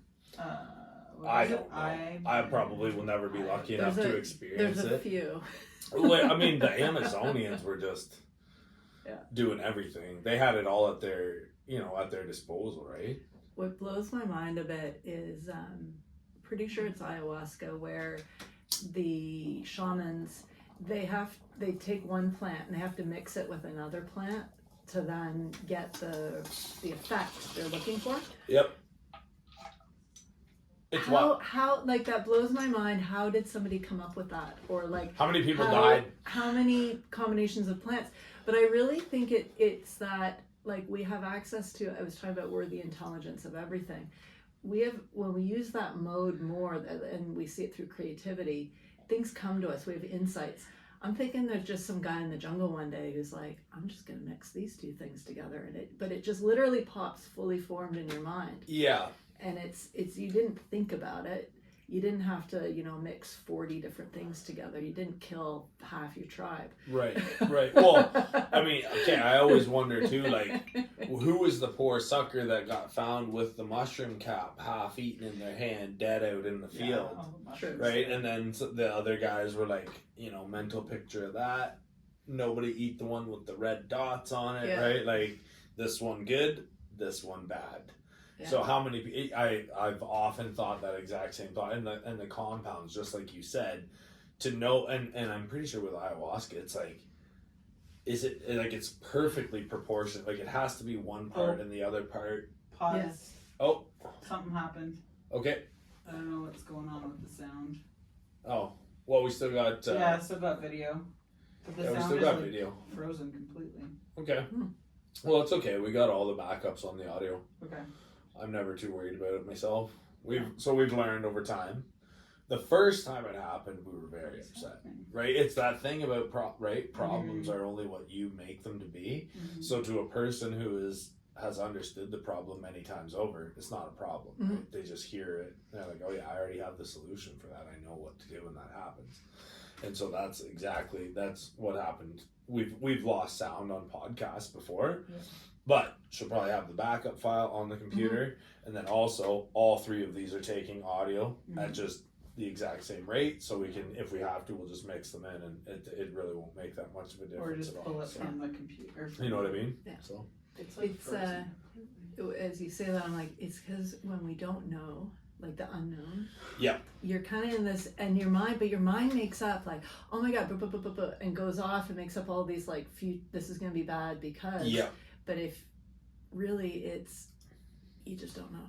Well, when pardon me, when I first heard you talking about the perceptions of good and bad, like at the start of our conversation, it made me think of like the parable of the horse, the man with the horse. Did you ever hear that parable? I don't know. The man, you may have to look this one up for me, Jack. Just search the man with the horse parable, because it's a lesson on good and bad, right? So the man leaves town one day and he gets bucked off his horse. So he walks back to town and he doesn't have his horse, and all the townspeople say, "Oh, you lost your horse. That's so bad. We're so sorry for you." And he goes, "Maybe it is, maybe it isn't," right? Right. And the next day, the horse comes back, and it brings a whole herd of horses with it, and everyone in the town gets a horse. And they say, all the townspeople rejoice, and they say, "Hey, your horse came back, and it brought us all horses. That's the best thing ever." And he's like, "Maybe, maybe it's not." Next day, his son gets on the horse and goes out riding, breaks his arm. "Oh, that's the worst thing ever," right? And he's like, maybe it isn't. The day after that, the army comes to town and consigns every single person that has a horse and is willing and able-bodied. The son has a broken arm, he can't go off to war. Everybody else that has a horse, off to war you go. So it's the lesson on, what you perceive to be good in one moment, in the next moment might actually be the curse, right? So it's a very funny thing to just take things at face value. Just give it time. Is it good? Is it bad? Maybe. I don't know. It's just an interesting way to look at it, Yeah, lately I've been feeling this can sound weird, but like not connected to the stream of what happens.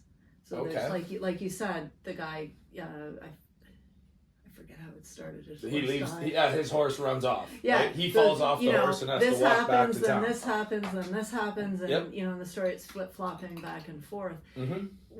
I'm sure I fucked the story up, by the way. No, you're pretty close actually. That makes okay. sense. Yeah. But like we're like above that and inclusive of that, and that it's like this things happen in our lives, and we're so quick to want to like, oh, it's good, and or someone might say, well, okay, it'll end up being good like 10 steps down the road. What if it just is? What if it is? What if it never really ends up being something quote unquote good or bad, or but who I am is just, it's bigger than all that. And so lately I've been personally feeling like space, not so much jerked around by things like, okay, something's happening, I guess I'll find out. Like, I don't know how that's gonna go, I'll find out. Oh, there's no audio, I guess I'll find out what happens. Yeah. Well, I don't know. Okay. It's frozen. We might lose it all. What? But the videos are running. Oh yeah, so. no, the videos are running. It's We'll have totally to lip frozen. I sync just from gotta the shut video. off Luna. We might end up. It's all good. Yeah. We'll just mix out the audio from the video. Yeah. It's fine. It's totally fine. Yeah. It all happens.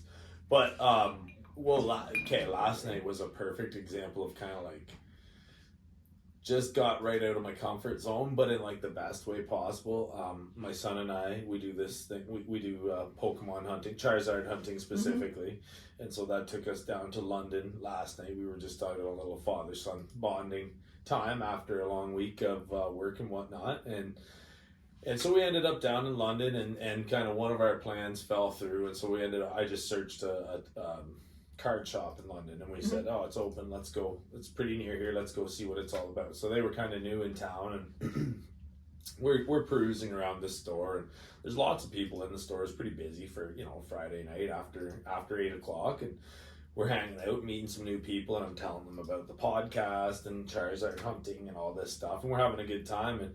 And one of the kids that's I shouldn't say kid, one of the guys that's standing there, he was new to Pokemon. We just talked briefly about how I hunt for them, whatever, and he says to me, "Do you want to pack battle me?"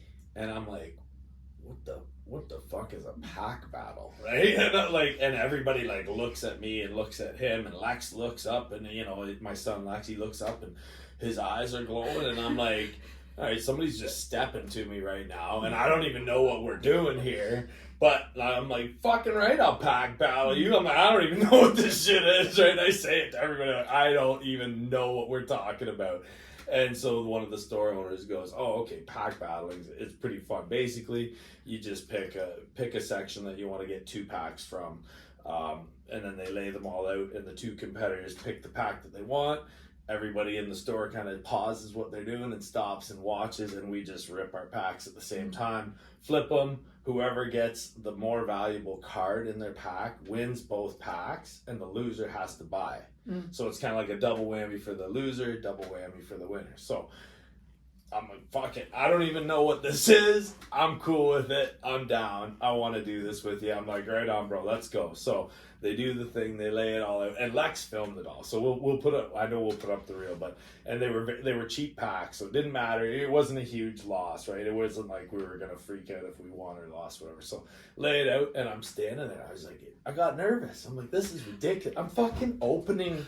I'm paying for this in a store that I like. This is my shit. What am I worth? So, anyways, I lost. Short story long, I lost. I got skunked. There was nothing in my pack that was valuable at all. It was just kind of a bunch of bulk, and he had himself a nice little, I don't know, something ultra or whatever, and he won. And so shook on it, but I just thought that was one of those things where like getting out of my comfort zone felt so damn good, just because I was like, something brand new. I'd never heard of this before. I'm laughing about it. There's people around there. It just felt so good. So I mean, yeah, it's funny how these things in life just kind of press emotion on it, right? Like in the moment, like if you were zoomed out and you were watching me from outer space, you'd be like, this guy's an idiot. Like, he's just sitting there fretting about opening a pack of Pokemon in front of people he doesn't know. What's he doing? You're a dumb guy. But I mean, it's just funny in that moment. Yeah. And getting out of the comfort zone, it was good to just have my son also just sitting there watching me, being like, what's dad gonna do when people challenge him? He's like, is he gonna step up? Is he gonna go? And I went, and it was no major loss or anything. It was just hilarious to have all this stuff transpire.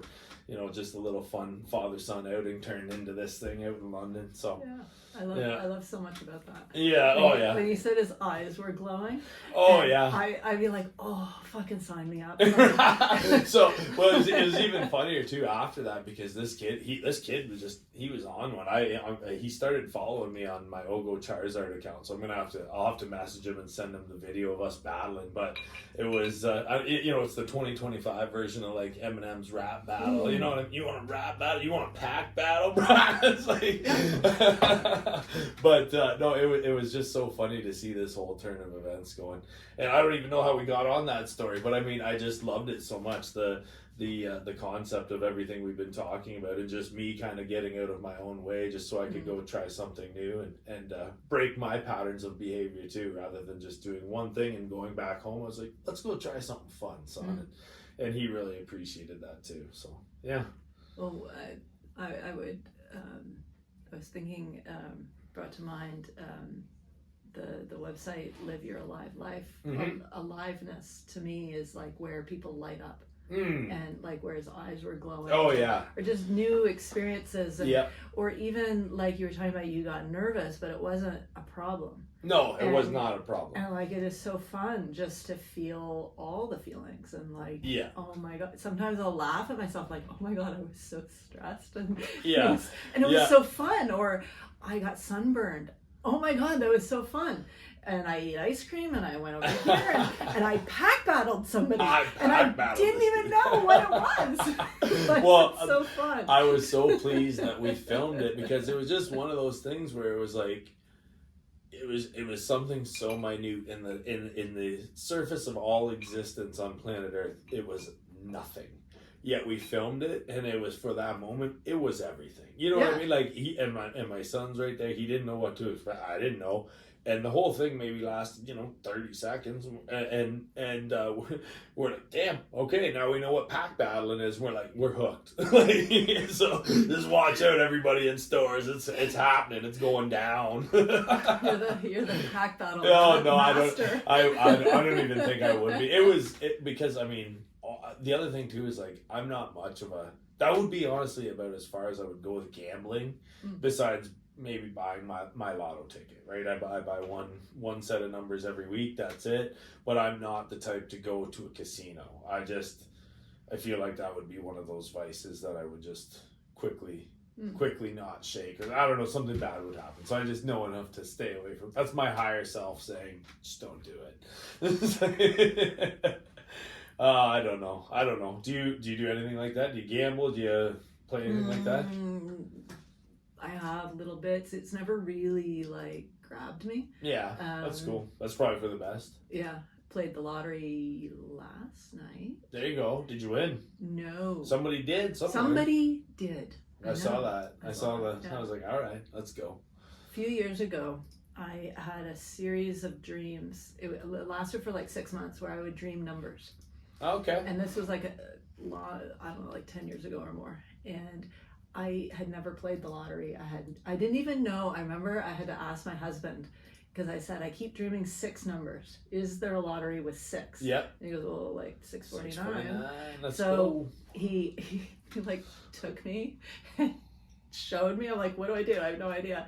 So we played the numbers, and then I won $10. There you go. And then I waited again until I had another dream with 6 numbers, and we played. And this happened like 6 times over a number of months. Every single time I won $10. Wow. And then it stopped. Because I was sort of like, maybe it's like I'm gonna win big, or But that's your perception of it, though, too, right? I made that up. I was like, maybe I really don't know what was going on there, but following your intuition, I don't know. There's so much there. Yeah, more recently, I started to. I was not so much dreaming, but I was getting sort of like in the back of my mind, like, you should play the lottery again. And there you go. there was 80 million. Yep. Somebody won that in BC. And when that got to 30, because those dreams way back, it was 30 million that I was going to win. And so when it hits 30, that's when you play. If I notice it, every now and then I'll play. You want to know what mine is? 17. Oh, okay. Just it's a strange one, because it's really, it has to start very at, specific. It has to start at 12, like when it rolls over from the last one. That's my little quirk. Yeah. If it starts at 12 and then they roll over again for the next week, it'll be at 17, and then that's when I play, and I have a set of numbers for it. Yeah. So. And so the one that ended up being 80 million, at one point it was 30. Yeah. And I was getting like, you should play. And my husband, he also was getting that. And there you go. We didn't talk. And what was funny was I just happened to not buy a ticket. I was busy, blah, blah, blah. He bought a ticket, and he won a free ticket. There you go. and then it kept going. Like there was a number of weeks before I got to the 80, and every single time he played, he got a free, at least enough money to get another ticket, or sometimes he would win a free ticket. And it kept going. I was like, what's going on with this? But somebody else won. Anyway. You often wonder if it's like, I sometimes wonder about all this stuff, because like I heard the quote one time, like, in any given circumstance, the most powerful dreamer will win. And so like I can't help but wonder if it was like, in those, as you're describing this, I can't help but wonder if there's like some sort of like alternate reality. Of course, we can't necessarily see it, but there's the one where it's all of the things that you've thought about, they get called into existence, and it's grazing right there on the edge of our reality. Like you're calling it, but then just for whatever reason, say the lottery number rolled over to 80, and then another person elsewhere in the world had been thinking harder about $80 million in that moment specifically than you had been for your part, where so their reality was the one that it just, and it what I mean? They crossed over. So the one that was out in the ether kind of just popped into right where they were, right there. So they won that 80 million. But it was just like, you were also like, it's like, you're right there, you're right fucking there, you're gonna get it. Just like, I don't know, I often wonder if that's how it works, right? Because you've been thinking about it, you've been churning it out, so maybe it'll just, one of those days you're just like, haha, here it is, I got it. Well, for them to win 80 million, I had to be part of buying a ticket, or many people did, or there wouldn't be that money There you available. go. That's a good Like, thought too. If nobody ever bought tickets, nobody would ever win. So we're all part of the. So we were all like, whoever bought a ticket was all part of that one guy's dream. And I was feeling his frequency, and it was calling me to buy a ticket, and like he just had the 80 million frequency, but I got the 30 million frequency, Yeah, and you got the 17. I got the 17 mil. And my sometimes it's like, well, I don't know all the behind the scenes. I don't know what's all part of that. Well, did you ever? Okay, this will be totally one of those railroad topic jumping here, but like, did you ever mess with The Secret? Like, did you ever mess with that book? I didn't actually read it. It was funny because it was all mumbo jumbo, but it's like it's kind of not. Too many people that I didn't like those people had read it, were excited about it, and then I didn't want to read it. Fucking amen to that though, because that happens with movies and stuff. Like if people are like, "Whoa, did you see that?" and you're like, I'm gonna purposefully watch it once the hype dies down. I resist. Resist. Just out of principle sometimes. Yep. Oh yeah, for sure.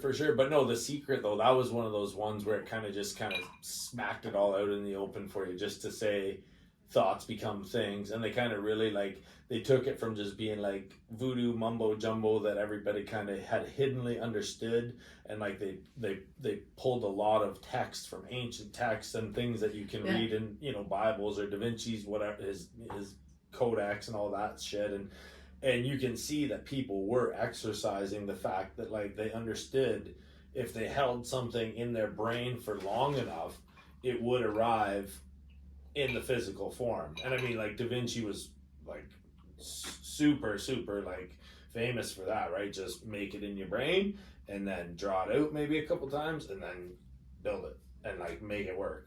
And if it didn't work, he knew that it didn't work just because he actually took it from inception all the way to like creation.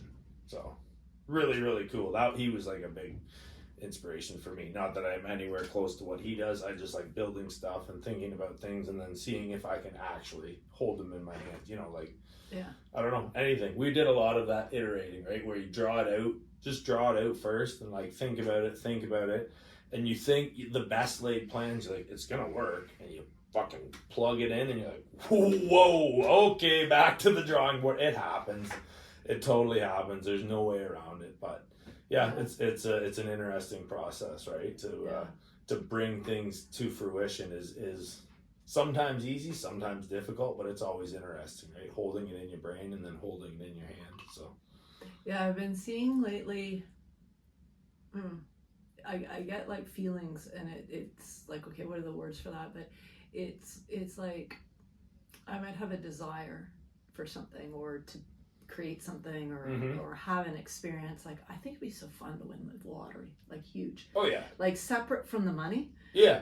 The feeling of money it would be cool, but just the experience of winning $80 million or whatever million, like that's a life experience that few people have.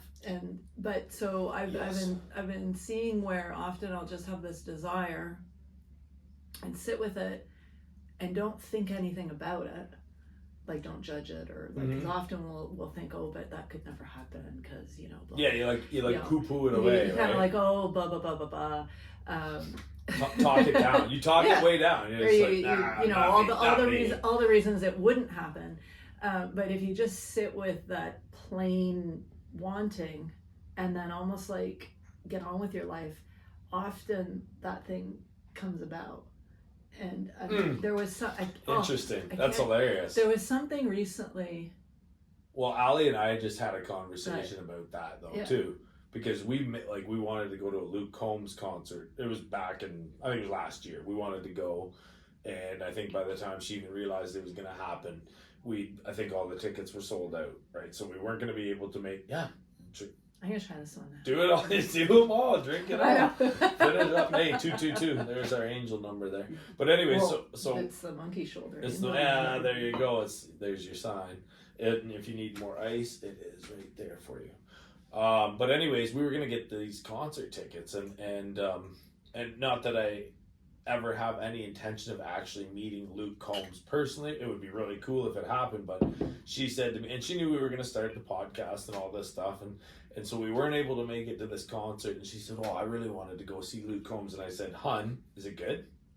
It's good. Okay, well, there we go. We'll get another one. It's really good. It's really fucking good. The important things you have to whisper. No, fuck, shout it from the rooftops. Monkey shoulder is really fucking good. But yeah, so I just joked her. I said, maybe by next year we could be friends with Luke Combs. You just don't know where the right. Instead of being like, oh, I'll never get to meet him. I don't get to go. I'm not gonna get to his concert.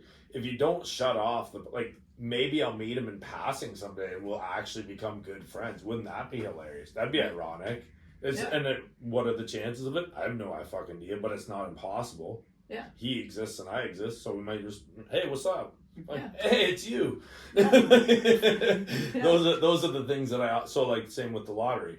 Rather than being never gonna happen to me, and what if it did? Or even more to the point, what if I got so busy in life rather than sitting and waiting to win the lottery that I created the lottery winning in my doing. Yeah. Right? Just by happenstance. You're holy shit, guess I didn't even need to play all that time. But it all worked out anyways. Haha. Yeah. I really do think about those paths in life and how they look and what they'll end up like, because there's certainly the possibilities are endless, but you definitely have to have your mind on that frequency that you can say, I'm open to the possibilities of what this could be. You know what I mean? Yeah. The good possibilities, especially. Wanting to focus on the good ones. And anything's possible. Oh yeah. Absolutely. And people, all people, but if you I love people say Richard Branson or some of the big famous very wealthy people. Yeah. All of their stories about how it came about are so random. Yeah. Or it's just things, this happened, I followed this, or I did this. And yeah. It's 100%. All these synchronicities, or they started in a direction, and I keep seeing where I'm not sure it matters. I guess if you want to write a novel, you have to do writing. Yeah. However, I keep seeing where if you take action, this momentum happens, and then stuff shows up. If I'm in action, somebody might come to me with an opportunity that I love that has nothing to do with the action. Yeah. But it manifested itself. Yeah, it looks like if I just sit on the couch and wait for stuff to show up, nothing shows up. But if I do things, stuff shows up. But it doesn't. It's I don't see the joy in all of it. It's not related, but I think it is. Yeah. Well, I think it's the energy that is put out, because like I said, the harder we work as a team, and personally, the more thankful I become, and the harder that I work, the more positive things keep rolling towards me. And it's the strangest feeling, because again, I knew that there would be moments of toughness that would have to be worked through, but as of lately, it seems like all of our hard work, props to these guys and everybody else that's here, with our hard work and our thankfulness and our ability to see what's going on and just be there in the moment and be like, thank you, and then just keep going, and not even pause for the parts where we're where we get down. We just got to keep going. And like you said, it's sometimes things present themselves that at least appear to be totally unrelated, yet it was the solution or the answer or the plot twist or the storyline that you exactly needed, and it wouldn't have been able to come about had you not been in your moments of action and in those moments of pursuit of the answer. Because I feel if you know that the answer is out there but you don't have it yet, but you're willing to go find it, eventually it has to manifest itself, because there's no other way. If you've actually gone into the world to go searching for what it is that you're after, it might take longer than you thought it would, but I guarantee it's gonna bop you on the fucking forehead kind of thing. You're just whoa, it showed up all at once. And that's truly right now with everything that's going on with Ogo. And honestly, just as a side note to all our listeners, thank you to everybody who has just been with us, because it's been the hugest week for Ogo. And I mean, sitting here with you, drinking whiskey, talking about life and intention and perception and just all of these things just really does, it makes me feel good, because it's all it's all related, just like what you said. Like you being here right now talking about this with us, that's related to what we're going through in our lives right now. So yeah, that's awesome. Thank you. My buddy Don Tour there, he's been in a band, several bands, and he's still in them, and people, he made a post about like being, is it too late in life to be passionate or something? People, asking, oh, are you still in the band? Oh, you're still doing that band thing? You haven't given up on that yet? Shouldn't you, and it's just like, I can empathize with that so much, because I'm like, who might have fucking started a podcast at, 35 years old, and I don't know about podcast. You can't be a podcaster. What, are you just going to go and podcast now? I'm like, yeah, I think that's exactly what I'm going to do. You know what I mean? Like, it's just like, what is the, I don't understand why people, and I feel like a lot of people have a negative viewpoint on following your dreams later in life, because it's like, maybe they decided they didn't want to follow theirs or something, and so like talking badly to you about it will help them rationalize their own decisions on whether or not they should have went for it, Yeah. And like, so kudos to him and his band for just, staying at it, man. That's what we do. It's just kind of like, if I wasn't doing this, I would still be doing this. Like, I would still be here talking to you. I would still enjoy your company. It's just like, might as well put cameras on, For sure. get the audio fired up, and just like really enjoy ourselves. Get like 86 flasks of whiskey. We don't know which one's which. Is there really 86? I don't know. We There's got one over some, here. we got, There's there's one Collingwood. under the Okay, table. I think I misspoke. I can't remember. Or is this that coffee one? This might be the Smell coffee it, you'll one. know if It it's looks coffee. like the Dark enough to be. I don't. Here. You smell it and tell me if you. It's interesting. What was that one? The coffee one. Oh yeah, there's like a sweetness to it. Oh, was it You're the welcome. Again, all mi casa, tu casa. You know what I'm saying? was it the So- Stratford one? The No, I don't know. So, anyways, we got all of this here. We don't have to have it all on camera, I reckon. Drank all this. You Oh, there's drank still, all that. well, I was gonna say I drank it all, but there's a titch left. And then this I'm one. gonna- So shout out to Collingwood, cause what's up? This Oh shit yeah, is that's awesome. a good one. This is you. This is all you. You're into this one Okay. next. It's full. That's full. You're Oh, gonna have full. no problems now. We got all these. I don't know what this one is. You're welcome to smell it. We've just that might be. I think that's Gibson's sterling silver, and then there's just good shit. Good standard. Kentucky straight bourbon whiskey. Lots of options. We're doing it. We're here. We're live. Great. Direct to you. It's funny how people say stuff, or I could say people say shit. Like when you're talking about, oh, I'm gonna podcast now, or you're buddy in a band, or Yeah. I think people get in the habit of just bringing up negative, oh, don't get too excited, and Sucks. I wonder if it's just a habit, or like, because anybody who podcasted ever, it was yes, I'm like, they just start. You do it. You just do it from now on. That's what you do. Or like, why would you stop being in a band if you enjoy it and if it's what you want to do, just because, like, you said, oh, I'm 35, I'm 51, Yeah. and I'm starting new stuff all the time. There you I'm go. Like, why would I not?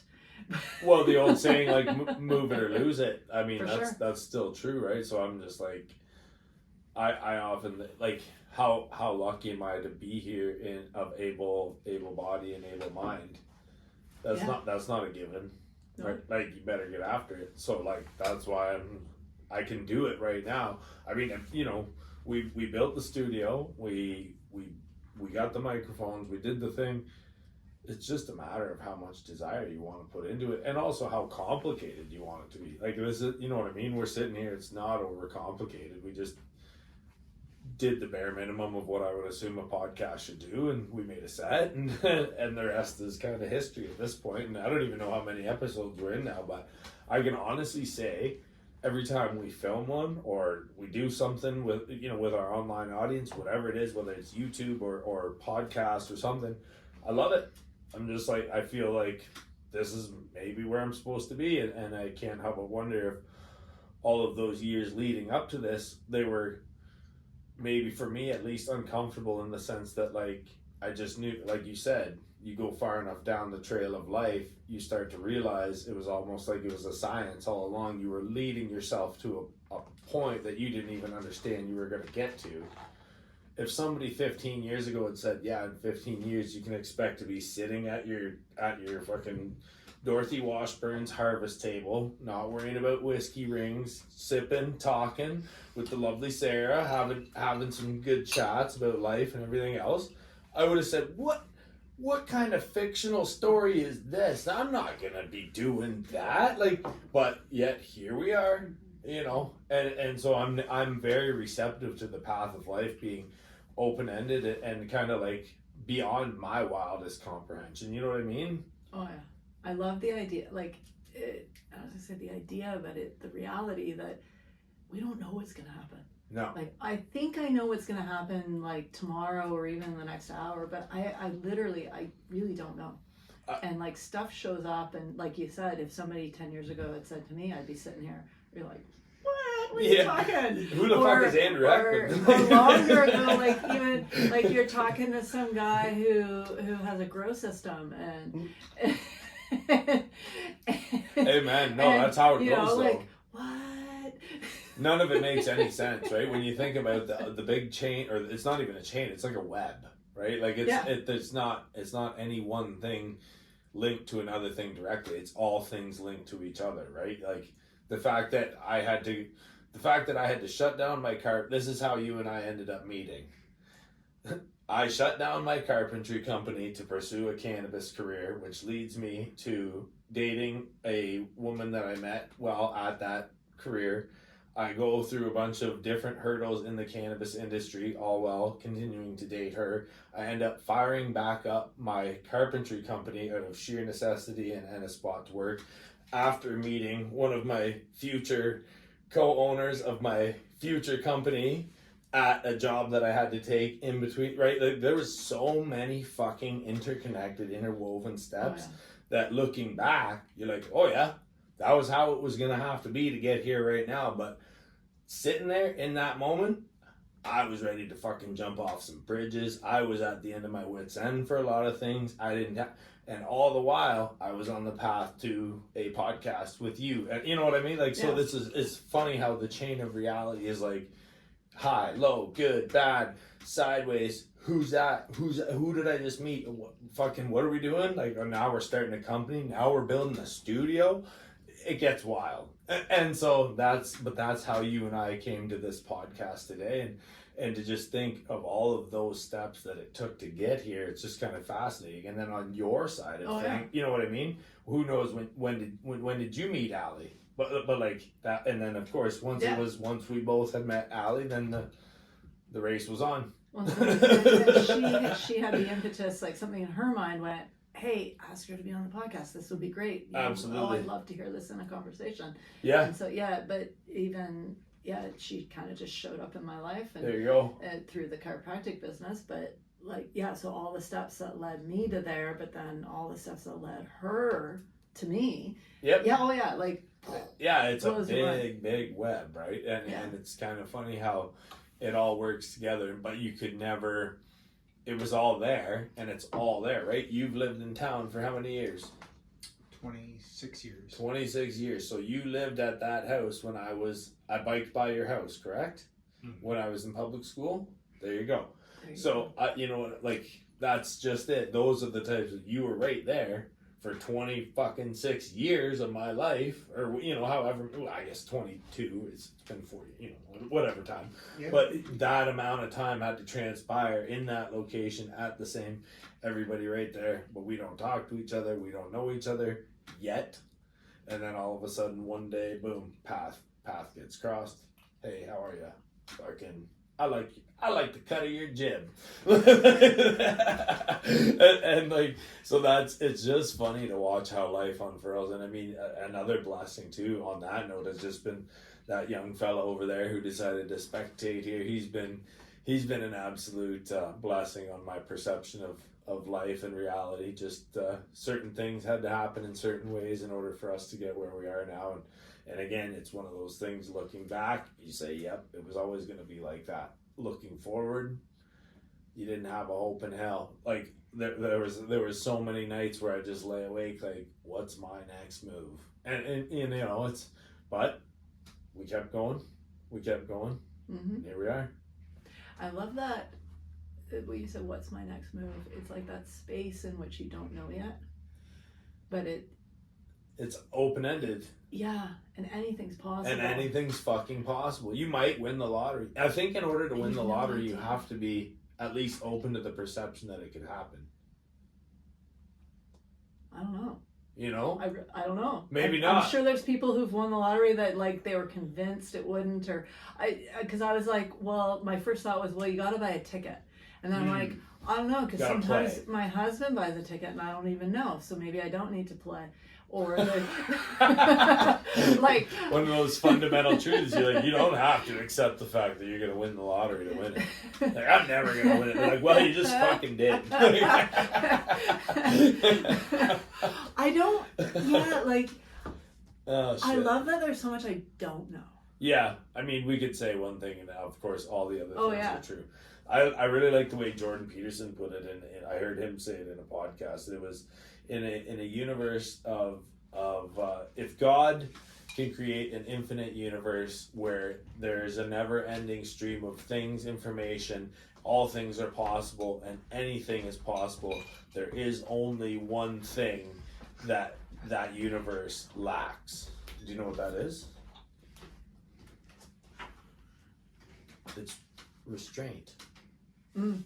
That means that in that universe, if you can dream it, like it's true, Right. like it's possible. I just think, looking around this room, I always say it, like the amount of possibilities that had to happen for each and every object to fill this room or wrap this room or even create the very room that we're sitting in, right? Like each and every one of those was a step where somebody somewhere said, I think I've got it. Right? And like even just things like the floor joist, the carpet, the chair, the hoodie, the wall coverings, the banners, the door, like those were somebody somewhere just said, that's my possibility, right? And so we accept it as our reality now. This is what it is. But there were not so long ago, people were in huts with no doors and no drywall and no microphone, no fucking Wi-Fi. It's all good.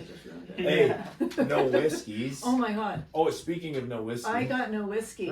This is a problem. This is a big problem. So I crack this one? Which one? That one. It's up to you. You brought that one because I said it was so yummy. So it is. I mean, here, you pour to your satisfaction. What happened to that ice? Did it get all melted? Nope. There's big cubes. It's really big cubes. Yeah, they're good. This is like the best ice. Yeah. I figured it out. Yes, we did. I like, restraint. Like, in nature, there's no restraint. There's no limit. We make our own limits. Yeah. Oh, I can't do that. Civilization is very civilized.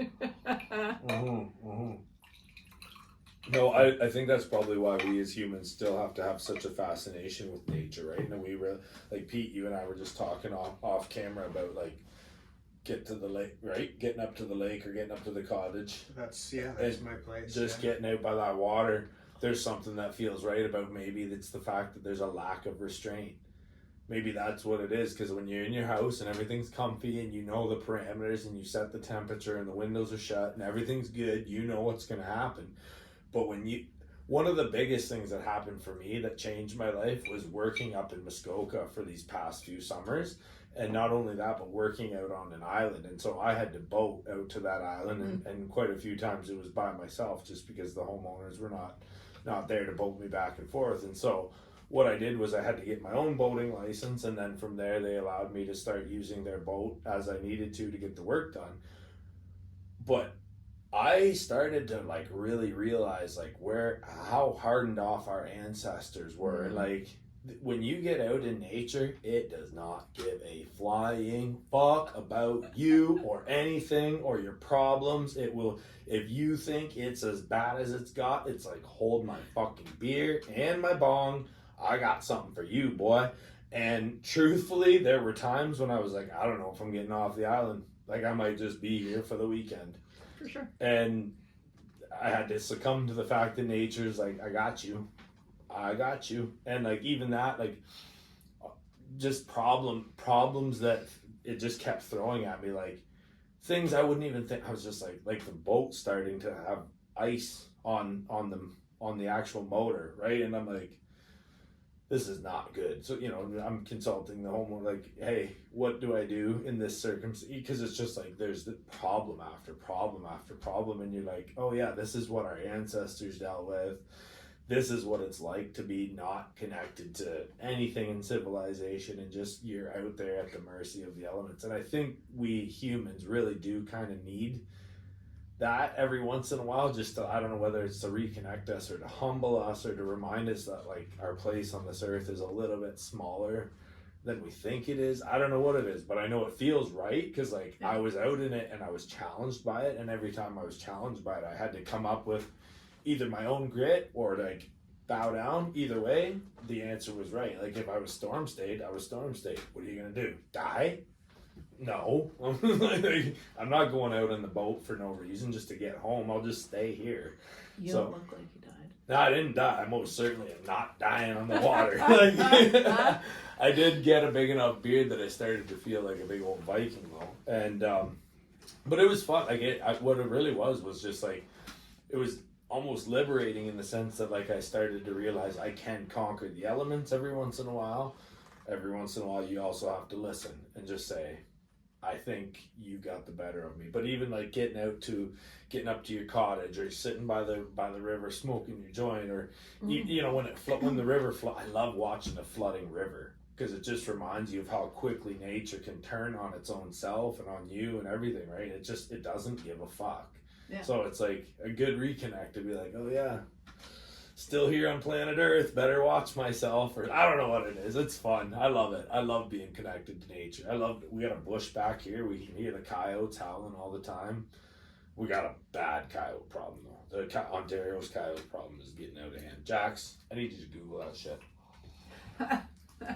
Seriously. I love what I hear in that is, so I as a teenager, You're a country girl. Yeah, I grew up in the country, but I did a lot of wilderness camping, and it's like in those we got back up. In it's those all good. situations, it's like it forces you to go and like shift out of like what do you do when the motor freezes?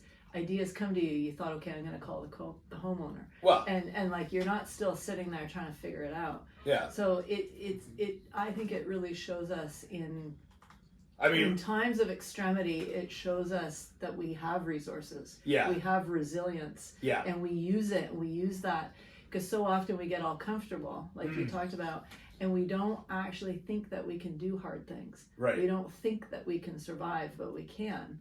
And I know I've had times where it was like, I don't know how I'm going to get through this night. I think I'm going to die. And but you do. Well, clearly I didn't. I'm not a ghost sitting here. I can see you. I know you're real. No, but like honestly, that's exactly right. All of the times of hardship, and I feel again to that point, like the gym and the sauna, even the cold plunge. So up at the cottage, they're working at that cottage all those summers. By the time fall hits, the water's, I think, 49, 50 degrees Fahrenheit, and that's cold enough. So getting in and out of that, it's really bone wrenching, truly. Like it hurts, but it's supposed to, and it makes you it does make you so resilient. I mean, knock on wood, I have not been sick in 2-3 years as a result. I think personally of probably doing the sauna and cold plunge as frequently as I do, and a couple other things, but those two things have really kind of made me a little bit more hardy, I think. And then in terms of calling the homeowner about the motor, the only thing I would worry about is just damaging their motor. You know what I mean? Like if it was mine, I'd probably just have to hammer and just start. But that's not. I wouldn't be doing that. And so even just asking them, like, should I be driving this right now, or should just wait a minute and let it thaw out, something like that, because I'm a totally landlocked farm boy. We got nothing going on around here with boats. I know nothing. So that being said, I kind of just had to rely on all the expertise around me. And by fall, up in Muskoka, by fall, the lake is a totally different. it's a beastly lake, and then also it's a quiet spot too. There's just not people around like there is all summer long, so it gets a little bit quiet and eerie, but it's also really fun too. I really enjoy it up there. So yeah. My grandparents used to. They rented a place in Muskoka. Okay. And we would go there like all summer when I was a kid. Yep. And I had no idea how like special that was, and it's so special. I just love it. And then recently, my husband's from Sault Ste. Marie. Oh, nice. And shout out to Sault Ste. Marie. There's like a whole. My mind is going like, oh, how much do I tell on this story? Everything. But so. Last spring, it was like literally a year and a bit ago, my husband and he's got there's three brothers. Sorry. And they found out that they had a sister that they had no idea about. She found them she had her birth certificate, and she found them through her last name, and she showed up like, hey, I was adopted out. And so turned out that it was their mom had a baby prior to meeting their dad, and had put the baby out for adoption. And so Lori showed up in our lives, really like so random. And she owns 2 houses on a lake up near Sault Ste. Marie. And now every summer we're going up and spending a week at the lake house. Getting to know your sister-in-law. Getting to know her sister. Like, there you go. Awesome. That's a nice story. Awesome people. And I love going up to any lakes. But that also the synchronicity of, for a long time I had wanted and been jealous of people who had family cottages, because we don't have that place that my grandparents used to rent. Yep. And she showed up, and I'm like, that's so interesting. Well, that's funny that you mentioned that too, because that's basically what happened to me too. Yeah, not so much upset or jealous about, but had a family cottage as a youngster.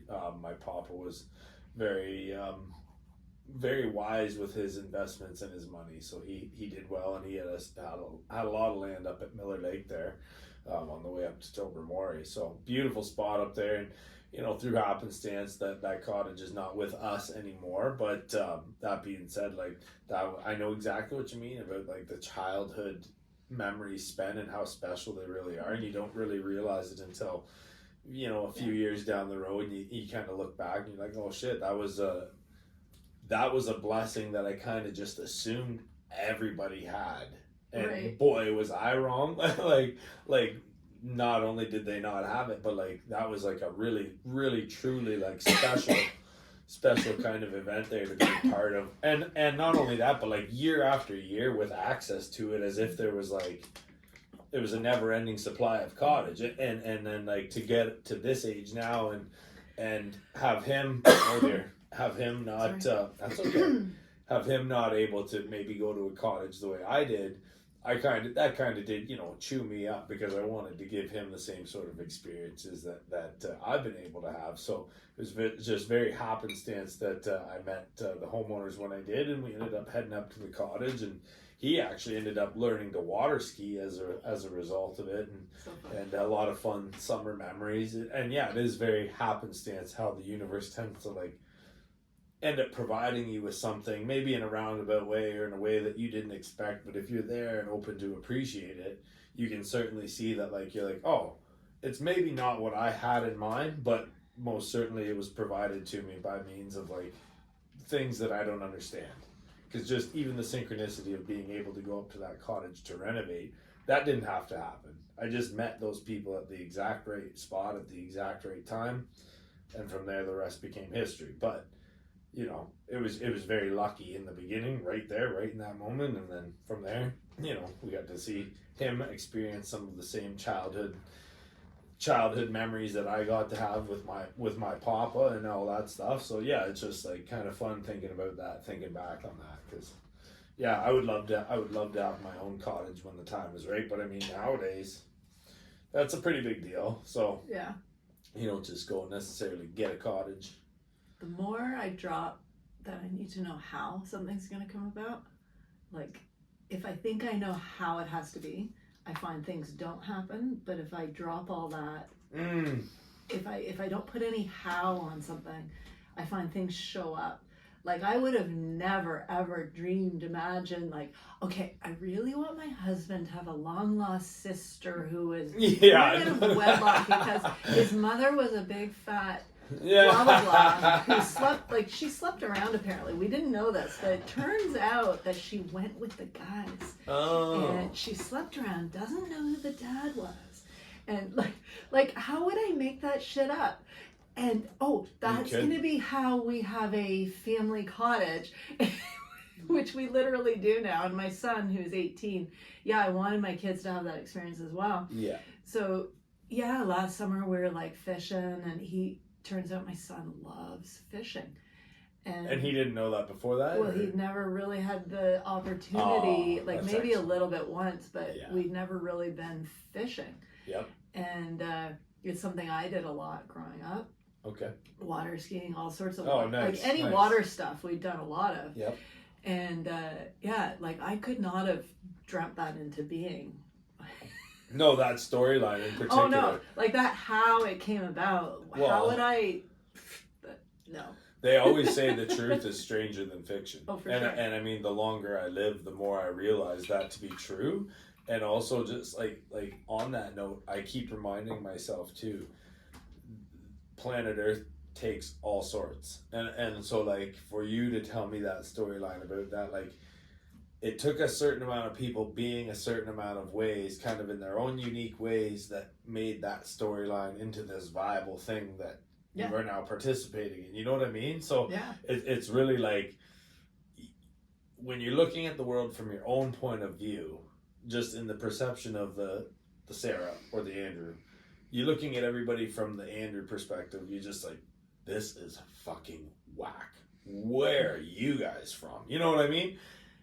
Everybody else is thinking that about me too. You know, so it's like you got Pete vision. You know, you got Jack's vision. You got Lex vision. So we all have this own little perception of the whole world, and it looks so strange to all of us. And yet, I think about my existence and how I get on with my day, and that is me. If you showed that to a person in Guatemala, they'd be like, what on earth? No. Oh, you show it to a person in Thailand, they're like, that's not happening. And so, like, these are all things that, like, this earth truly does take all sorts of people. You know what I mean? Like, we each have our own little unique quirks and backgrounds and tendencies and traumas and histories and hopes and desires. And it's just such an interwoven mess. And here you are with your cottage up on... you know what I mean? You're like, how the fuck did we end up here? Oh, there's a long, convoluted story. So it's so funny. I love that. So shout out to Lori and Sault Ste. Marie. That's who it was. Lori Long. Lori, there you go. And I'm Sault trying Ste. to remember Marie. the name of the lake. That's so funny. It's a little one. Anyway. So how do you get up to Sault Ste. Marie there? You drive. Yeah? You drive. You don't do can you take the ferry. The Chichiman? We did. Have you done it? We've done it. I love the Chichiman. I've been on it. I love the Chichiman. Shout out to the Chichiman. Shout out to the big Chichiman with the wild paint job. Oh yeah. What did we last summer? I said to my husband, "Let's take the Chichiman," and he said no, and he had a reason. I think the time is the same. Just less driving, more chilling. Was less driving. There, you see. The Chichiman has a bar. Oh. So we didn't take that into account. Oh. Just saying. I didn't know that. Right. Pretty sure you better fact check. You better fact check the shit out of me on that. Like if we looked at cost, okay, it's less gas, but the ferry cost. The ferry cost. So I think we sort of landed on it was about equal. Now, what happened when we went last time was twice. So there's a number of places where there's only one road. Oh, okay. And okay, there's little tiny roads. So there was an accident and the Highway 69. So the Highway 69 to Sudbury was full closed. Right. And we ended up being able to get off. Some people were beyond the ability to get off. So they sat there for hours, like literally all day. But we got off and we ended up going this big circle around. We went to Sudbury through the one over there. Couldn't tell you. The town that is gone from my brain, North Bay. North Bay. We went we went to Sudbury via North Bay, which, if you know that area, North Bay's not on the way It's to not on the Sudbury, way to Sudbury. From Kitchener. Wait a second. That's the If opposite you're direction. leaving from Kitchener, Ontario, to get to Sudbury, do you go through North Bay? No, not No. if you're a sane person. No. But we did. That's so fucking funny. But that was the only Jesus. roads. And then we get to Sudbury, and the road through up to Sault Ste. Marie, there's a town called Espanola. There was another accident, and the road was again closed. Jeez. And we learned that the only way to get to Sault Ste. Marie from Sudbury is that Highway 17. Chichimon's looking pretty good at this point. Chichimon's starting to look fucking amazing. Or a helicopter, I don't know. Fucking. But so there was a route through this provincial park that's like north of Sudbury. But when we looked at it, my husband, he goes, Sarah, that's a series of bullshit roads in a bullshit part of Ontario. And he's logging trails. yeah, It's not he's even roads. he's like, all man. there is logging trucks and moose. So it sounds like you took about a 24-hour drive to get to. 2-day drive. Yeah, it's like Which should have been should have just 9 taken hours. the Chichimon. But next Fuck. time I might just take the Chichimon. That's so funny. Yeah. I haven't done anything up that way in a while. We just took a trip up to Muskoka to one of our grow sponsors. That was a lot of fun. We took him on one of his grow kits and some swag and got to hang out with him. But that was about as far north as I've been in a little while, just up to the Muskoka region there, just Gravenhurst. So I would love to go back to Ottawa. I went to what's that called? The Red Bull Crushed Ice. Is that what it is? The Crushed Ice or It's like a Red Bull Rampage, but it's on skates on like a slalom hill with the ramps, and they're wearing hockey equipment, and it's fucking insane. Yeah. I was at that live, and for some reason I happened crashed ice. crashed ice, not crushed ice. Same. It's more clever. Same Yeah. thing. But for whatever reason, we found, you know how like those tracks always have people like lining them so they can watch it all the way down, Yeah. right?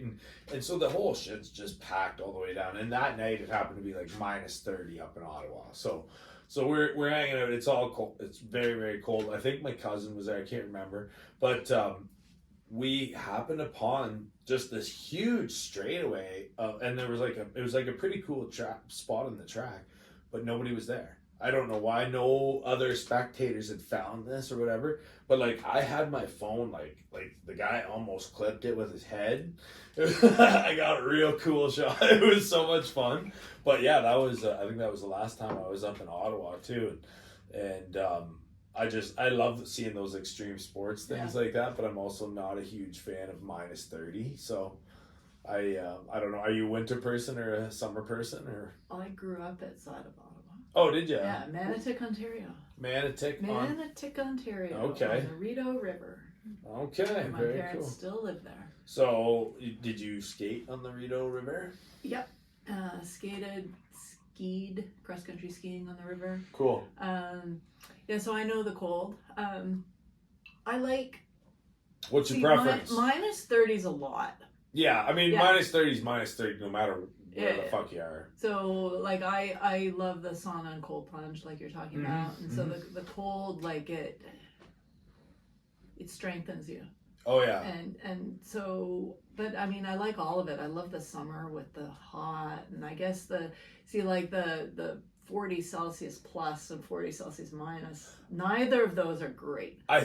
But okay, for what it's worth, I feel like we as Canadians, we all love it, right? Like that's what makes us so goddamn hardy. Is like, you know that in the depth of the minus 40, you're like, yeah, I got something coming. You can right? do it. Right? You're like, I'll be fine. I'll be fine. Just a couple more months. I'm hardy as fuck. I don't give a shit. Yeah. And then you get through those months. You survive your minus 40. You got the wood stove on. You split all your wood. You did what you had to do. Then the heat hits. You're like, boy, that winter ain't too bad now. You know, thinking ahead. And so it's funny because I swear that's like the only reason, like, if you think about it, it's not logical to live in a country with an 80-degree swing. But I mean, like there are other places where it's like, you know, down near the equator, right? It's just 25 degrees and 60% humidity every single day of the year. I I would get sick of that. I think me as a Canadian, Maybe. I'm wired for the weather. Like, I was working out last week in like fog, mist, rain, snow, whatever, and I'm like, what country are we in? What season are we in? I was completely discombobulated, but loving it. Like, just like I'm here for it. Let's go, Canadian boy. So, a friend of mine, she lives in Prague, and in Europe, it's like spring is like this 20 degrees, and like every day is sunny. It's like these bunnies and flowers, and you just know, and you know what it is. But like they can't handle the variation, and like we have all the weather, like all of it. It could be snowing, it could be sunny. Like in one day, we can have all the weather. We have fucking tornadoes. We have flooding. We have everything, and cold. The only thing we don't have is like earthquakes, Which, but that's not even like glad. Yeah, but that's not even weather. That's like geological. Yeah. You know what I mean? Like that's not so much weather. But yeah, like I love Canada, and I think it's like we can experience anything. We're adaptable. For sure. Super adaptable. Well, let me tell you. Either that or you die. Yeah, true that, and we're not like dying. all those times where we said we didn't die. Yeah. You're right here. I see you. I'll toast to that. You got one poured still? I still got some. Nah, there we go. We'll have a cheers to that. Cheers, guys. No, that being said, being a carpenter in Canada is. I told you it was good. You told me it was good. I was saying my expression was carpenter in Canada because I was just like, oh, you're doing outside work. Well, I mean, but like that's even the preparation that you have to do to make sure that the work that you do survives all 4 of those seasons, right? Like you just said, right. We get all 4 in one day, and so it does sometimes make it interesting when you're installing stuff that like. You know, it doesn't need a heat tolerance, but it certainly goes on better when it's warm out. But like the day before it was 25 degrees and now you're working in 2 degrees and you still have to get the job done. So, you know, you do what you got to do, but there's heat and contraction expansion allowances that you just simply would never have. Well, I mean, they don't do carpentry like this down south anyways because it just simply wouldn't last the way we build do it. Stuff different. Yeah, we totally build stuff different. We have to. Absolutely, we have to. Even like all these new electric cars. I was in LA, and my mind was blown because all the Ubers were Teslas electric, and I was like, at home these are like an Uber drive, like these are high-end cars. Like, what do you? And the guy said, oh, it's subsidized by the government, but our engines are different. He goes, my car won't start if it goes below, I think he said 50 degrees. I'm not good with Fahrenheit, but I think it's like 10 Celsius. Yeah, I was going to say. And he's like, you have to engineer something different. Like ours won't start in the cold, so they're cheaper. Right. And I was like, oh, that makes so much sense. Right. They just don't have the elements that so we have to like everything, how we have basements, how we have like so many things are different because we have that plus 40 to minus 40. Yep. Even like I've experienced minus 50 in Ottawa. Yep. Well, yeah, I mean, just like dealing with the frost line, people are like, what's a frost line? And you're like, yeah, no shit. or like I bought flowers on May 19th, end of May. And it got down to 2 degrees, and I was thinking of bringing them in. And I thought, fuck it, if they die, they die. So, but like the frost, and we live like it kind of blows my mind. We live in the southern part. Yeah, amen. So that's why I always say to people, like, people get in such a ram for having their clones and their seedlings started. I'm like, just wait, just like don't be in a rush. And they're like, no, the weather's good, and I'm like, the weather's been good in April. You know, the weather's been good in March. That doesn't mean that you go ahead and plant. So like May 2-4, I always say May 2-4 is the starting day. That's like the bare minimum of when you can really start to think about planting outdoors of anything of consequence, right? Yeah. And anything, if you don't care about it, sure, send it. Go ahead. Maple trees will survive, whatever. But, you know, if you want to bring marijuana outside or tomatoes, shit like that, like take your time. There's no rush. May 2-4 is just the beginning. And even right now, Mother Nature is proving to us it's May 24th today. Today? And it's planting day. Yeah, it's planting day, and it's fucking what 8 degrees, and rainy and cold and wet. Like it's just like, if I was a plant, I'd be saying, "Motherfuck you," Well, I mean, like, yeah, I've often planted, like I had mentioned, I've done a lot of gardens, or I grew up, my mom, Nice. actually my grandmother, she had a garden that was an acre. Oh, wow. She had like a mini farm, and she I was called gonna it her say. garden, and it was insane. And my mom had a garden that was smaller. Mhm. I've often gardened, and yeah, like I'll plant greens in March if it's nice, Yeah. because they can handle They it. can handle it. But yeah, like tomatoes, they're from Italy. Yeah. Like, Yeah. they- Yeah. I mean, cannabis is from Mexico, so it's Right. like it does not need. I'm laughing because I'm like, they no. All of them don't need it. They're just like, what are you doing? I grow in like the 3 active months of summer, and Yeah. that's all I need. You think of a person from Mexico who's here and doesn't understand the cold. The It's marijuana, dangerous. The plants are even. Yeah, it's honestly like, well, it was Jackson Ez was telling us about how people, and so we had one of my good friends on, and he's going to school in Waterloo, and in the middle of winter, one of the pipes in the building burst, and it started flooding the building, and so they evacuated everyone. But many of these people were entirely without winter clothing, and they didn't even they were just like, get out. And they were like, where do we, like, everybody's like, where do we go? And they're like, don't know, don't care, kind of thing. Yeah. There's like 1,600 people were just shipped out into the cold. And he was saying, he's like, a lot of the people that I knew didn't even know that they were supposed to own a winter jacket. Right.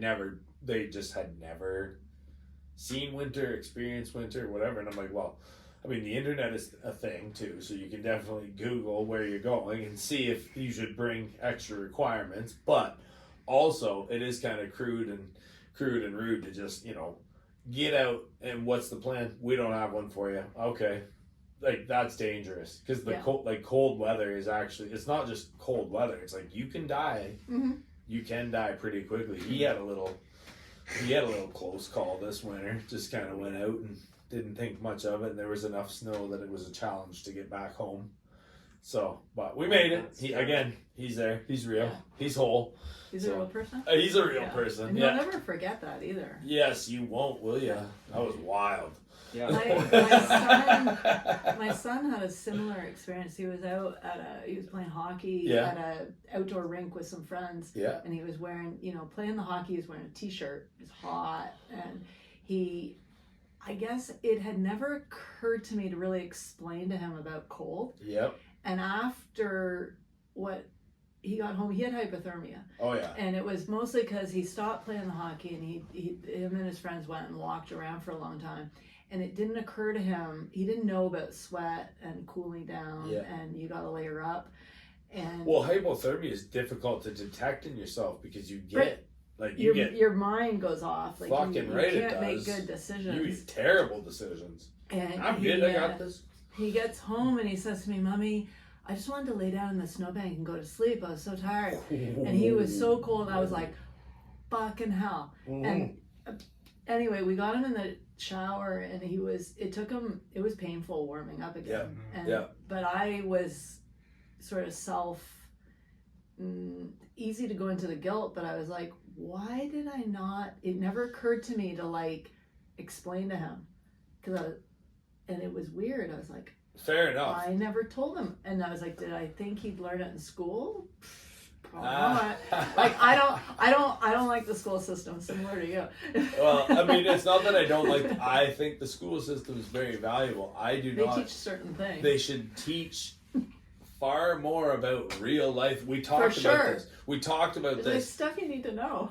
That the kids are using an AI to make the paper. That the teacher is using an AI to grade. Right? Who is learning or teaching anything? Right? Like, so all I'm saying is maybe it's time if AI's got all this stuff, No,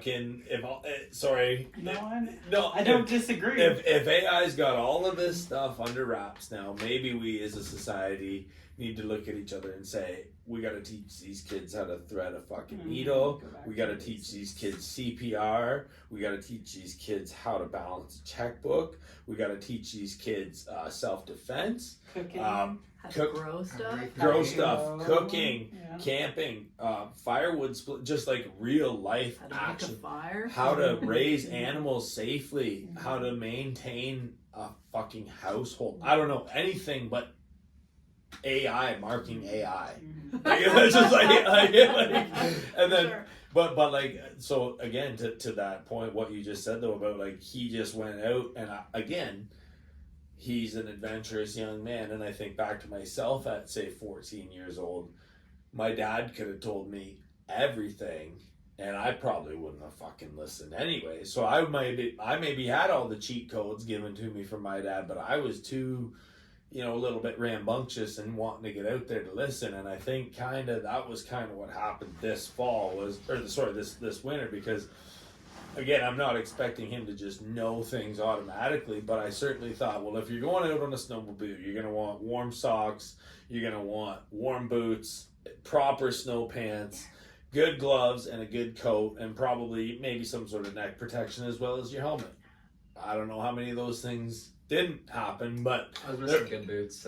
There was enough that Dad was upset. Anyways, so also had no clue what field I was in. Yeah, and he had no clue what field he was in, and I told him to stay close. But that's just the thing, is like, I was told to stay close, right? And I remember myself being like, close? What's close? Right. Oh, I thought it was close, Dad. Sorry, On I the didn't planet. mean to almost die. Back to You the can get to me, perception thing. right? Back to that perception thing. So, but that being said, like, it made me, again, this was that first winter in a long time where I was reminded that Mother Nature is still she's the real deal. She'll get you. She can get you. If you he was less than 2 kilometers from home, but he could, if I hadn't been able to get him, there's very well he could have said, I think I need to lay down in the snowbank, and we'd find him the next morning, and that's it. And like, that's a strange thing to think about. He's right there. I could see him with binoculars, but the weather was so bad and there was so much snow that I was like, where the fuck is he? Yeah. And it really got me worried. And then I got back to where he was and I saw what he was dressed in, and I was like, not only is it so, because I'm like bundled, right? Like, I'm freaking Apache snowman. I got it. I brought fucking snowshoes with me in case the quad broke down, and I had shovels and gasoline, and like, I'm ready. I roll up and this dude's got, I don't think he had socks on. I'm not sure. I can't remember, but the feet were frozen. It was bad. Things were bad. And that was the part where I was like, because on both sides, I'm like, you dumb little, but then I'm also like, I was him. I did that. And the only way for me to learn how to become an Apache freaking snowman was be like, okay, I almost just died. So next time I go out, take water, get socks on. And so it's like this really, it's a double-edged sword, because you want him to be safe. I tell him everything, but then I'm also just like, you have to go out and experience it yourself. And I'll be there to rescue you. Hopefully I can find you, and whatever, but we made it through, and life goes on. But there was certainly lessons learned, and we won't ever go out without socks on again in weather like that. I had socks on, they were very small. Oh, they were small, like and ankle socks. they were soaked. Oh, they were 100% soaked. It was bad. So, but that's the winter, just talking about nature and how she'll just turn on you in a minute. And I'm sure you had a few experiences like that in the summertime or wintertime out on the farm side, or what? Yeah. Before I get to that, I was thinking about how, like, you can't tell someone. They have to experience it. They have to learn it. And like, because I've got 2 kids. My son's 18, my daughter's 13, and you want to like protect them and not have them have bad things happen. But if you coddle them too much, right, they don't learn for themselves. They don't have the ability to make those decisions they would need to. And you can't, like, it's, like you said, double-edged sword. It's so like, do you tell them everything and turn them into like someone who can't fend for themselves, or do you kick them out the nest, hope they fly? anything my parents had said to me, it was more than just not listening. It was like, okay, if they say A, I'm gonna go Z. Oh yeah. I'm gonna go opposite direction. And like, if you tell me something's bad, it must be so fucking good. I'm gonna like triple down on it. And if you tell me not to drink, I'm gonna drink I'm gonna drink 10 bottles. This is why for guys especially, I don't know about women and their friends and their children, but for guys and their sons and their friends and their friends' sons, we all fucking need each other. I have had, like, you know what I mean? Like, I talk to Noah about things, you talk to him about things, where it's just like, if I were to say what Pete said to him, right, I ain't even gonna listen to you. In fact, like you said, I'm gonna do the opposite of what you just said. But if he delivers it to him, yeah, it's right. It's like, okay, I can take it for what it's worth. Pete's telling me he wouldn't lie to me. I don't know about my dad though. You know, and like it's there, but I don't know. Do you feel that? Like, do you feel that? Because like I've had other friends too with their kids where I'm like, I'll look at their kid and I'm like, hey, you know, your dad doesn't want, or just like what he's saying is right. Don't do that. Isn't that just a thing from, I don't know, is that just a thing from the past that everybody has that same thought in their head? If I say it to my kid, they just go, you're dumb.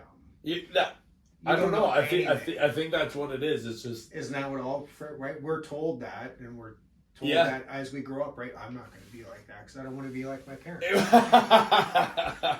But we do. Yes. I think it's a human thing. I think it's totally. I think it's, well, and then even more so, like the big scheme. I think it's more like an ape thing too, right? Like it's just like, you know, we act so evolved, but I mean we're still just our simian cousins in a little. But is it us feeding them so much information like that it's overprotectiveness? So they like they need to bust it, like they bust out. They don't want. Yes, I think that again, kind of a double-edged sword, because you're like, the less I tell them, I don't know, because sometimes I feel like the less I tell them, maybe the better off he is. Yeah. But I don't know. How would you even know? You'd almost need two split realities in time viewing to, well, like to you be say, able to right? comprehend. What do they hear when we say things to them sometimes, right? Don't go far. Go really far. Yeah. Right. Yeah. Don't stay out late. Test things out. Yeah. And I mean, that again, to that point too, like, isn't that what we are? Well, I think that's what we're all kind of doing. It's just that I guess after a certain point, you do in fact lose the scrutiny of your parents, right? Like, I could do what he did.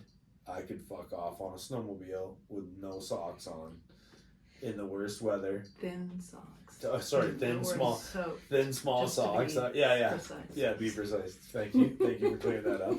But you know what I mean. So I could do that, and then I could call my dad, and my dad's not going to pick up the phone. And if he did pick up the phone, he'd be like, "Guess what? You're fucking dumb. Figure this out yourself. This is not my problem." And of course, he wouldn't want me to die, but he wouldn't be assuming that he'd be like, "You're going to walk home. You're going to tough it out. I know who you are." But you know what I mean? So it is after a certain amount of time, Dad ain't coming to help. Mom's not coming to help. Yeah. And I think that, you know, that's part of it too. It's just like, of course, if he's stuck out in the field and there's a blizzard and it's panic and, you know, I'm coming to save the day. But after a certain amount of those experiences and me being like, hey, you know, you think you should wear better clothing if you're going to do something like this? And if you're choosing to just disregard that, then that, you know, again, can't fix that. Like, that's just you asking for trouble. So That's funny. Oh yeah. No, the farm. There's always something going on out here. I got the quad stuck more this year than I ever have in my entire history of owning that quad, and it's got tracks on it, right? So it's like a little bit of a bulldozer. So it shouldn't get stuck, but boy, when it gets stuck, he's sitting over there laughing. When you came to pick me up, it got stuck. I got stuck picking him up. It was, and I mean, it's just like what happens when a bulldozer gets stuck. Because of snow? So it was buried, like I was buried up to the racks. Right. And then once it stops moving, instead of trying to move forward, it just starts to go down. Yeah. Like it's just digging itself a hole. And I'm like sitting there in the snow trying to help him get out. And I'm like, sinking lower I'm and gonna try lower. this one now. What do you got? What do you think that one is? I don't even know. Is that the. You I'm said thinking what you thought it Gibson. was. Gibson's. Oh, Whiskey roulette. Yeah. Stupid red. I don't know. It smells like alcohol, and it's brown. It's definitely dark liquor. So you were Let's- saying you're 35. For another week and a bit. Happy birthday. That's coming up. I'm gonna be an old boy soon, 36. Gonna be. Already You are. were- Hey. You were talking about the quad got stuck more this winter Oh. than any other winter. Yeah, I don't, it was just that's how much snow there was this winter. I was really blown away by it. 6 feet out in the fields. Yeah. 6 feet of powder. That tells me that you're young. Why? So I'm 51, Okay. and when I Tell me was a everything. kid in the 70s, Mhm. the snow would be up to the roof. My parents had a bungalow, but the snow would be up to the roof, and we used to climb out onto the roof because they had it was like a split level. There was a 2-story section and a bungalow section, and we would get out on the roof and we would jump into the snowbanks That's so and awesome. like jump off the roof.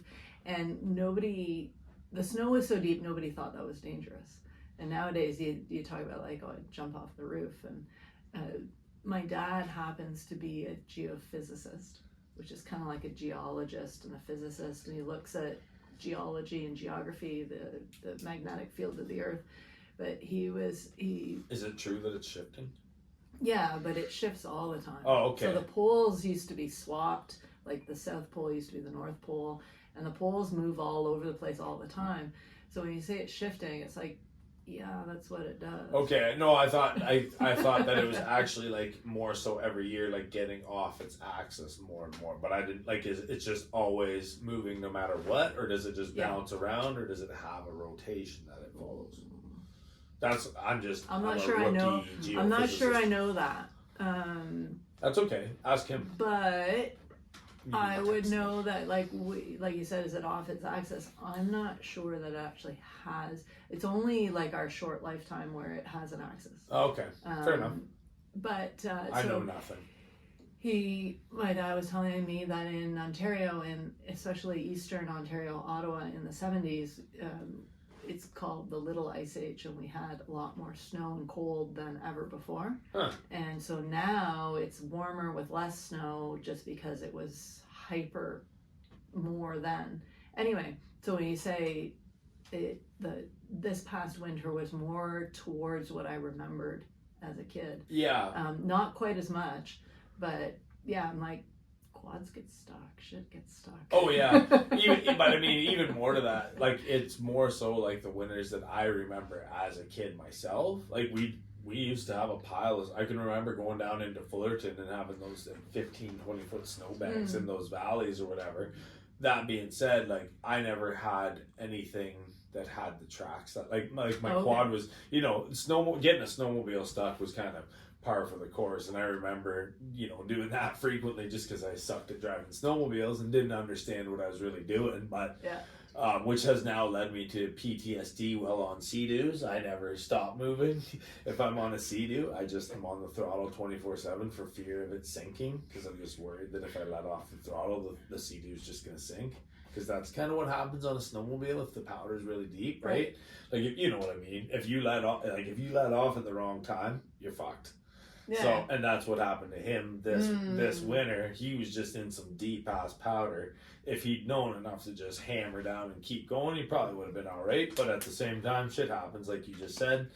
And but like when I was a little kid, we just didn't have any quads with tracks or anything like that. So for the past, I guess, I don't know, 6 or 7 years, when I've had the tracks on the quad, it's never even come close to get like. Right. Any sort of snow, I'm just, like, I laugh at it. I'm like, oh, that's cool. Just drive over it. It's all good. But this winter, I'd be out in the middle of nowhere. Like, you can't winch anything. There's nothing to get you unstuck but just shovels if you have them on you. and I'm out cruising, and I'm like, I can feel the quad getting slower. And I'm like, uh-oh. It's like, and that, it kept happening this year. This was the only year that there was any sort of accumulative snowfall. And then, like, I can't complain, because around here, we kind of got it pretty easy. Like, I know up Muskoka way, some of my friends from up there, they showed me pictures of, just like you said, like up to the dormers of their houses, and just shit everywhere. The trees getting knocked over by the snow, and so we did get it kind of easy this year. But I don't know, it's funny to just take it all in. He used to ride the same snowmobile that I rode as a kid, as honestly a 30-year-old snowmobile. That's kind of cool that it was still running. That was his last year on it there last year. So what'd you do though? What do you do for winter fun? What do you do for summer fun? A lot. I'm trying to think. You said you cross country ski. Yeah, you still do that? I love a good winter. Yeah. Cross country ski. Now I haven't done that in the last couple of years. Partly because we didn't have enough snow, and then the skis I had, they fell apart. What? And I could have used some skis last winter. I like just getting out in it and just playing and making snow angels and shit. I used to figure skate competitively. A lot, but then so just getting out skating in general is fun. It's funny, it's like I laugh because part of me is like, oh, you don't want to. So I was a national level figure skater. Oh, no way. And then I did synchronized skating. Cool. I probably skated competitively till I was about 30. Good for you. Yeah. Wow. So when I say I used to skate, people are like, really? You used to skate? I'm like, yeah. And that's where I laugh, because I'm like, you have no idea. No doubt about it. That's you're more serious. You're a woman of many hats. I am. You continue to amaze I've done us. a lot. Yeah, absolutely. That's wild. So how'd you get into that? That was just something you were always into, or started very young, or what? I guess I started very young. My mom can probably tell the story more than I can. Okay. So she said when I was about 3, they took me to the canal in Ottawa and put skates on me, and apparently I just went. There you go. And I don't remember learning how to skate because I was so young. And so then she thought, well, great, she looks like she's good at this, let's put her into lessons. And then she said, before I knew it, the coach was coming to me saying we should put her into competitions. And probably my first memory of skating is when I was already into competing. I don't remember lessons before that, because I probably did my first competition around 5 or 6. Wow. It was always just something I could do. But then, I mean, there was definitely parts where it was like the negative side of pressure, or of kids who are high level athletes. There's a whole thing about maybe it's not super bad.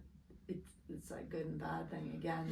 I know what you mean. It's like the performance level of don't complain, keep going. I know a girl who broke an arm and she kept going because she was in competition. Yep. And you're expected to be a superhero, and some of that can be mentally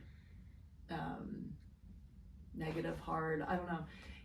So it's like coming back from that to regular life is its own thing. Well, okay. I mean that's the thing about high level athletes. We were just Lex and I were just listening, watching Formula One there on Drive to Survive on Netflix, and those guys are nuts, driving F1 cars and something like that, and the guy's engine is on fire, and his team's like, okay, Max, please pull over to the side. Why would you?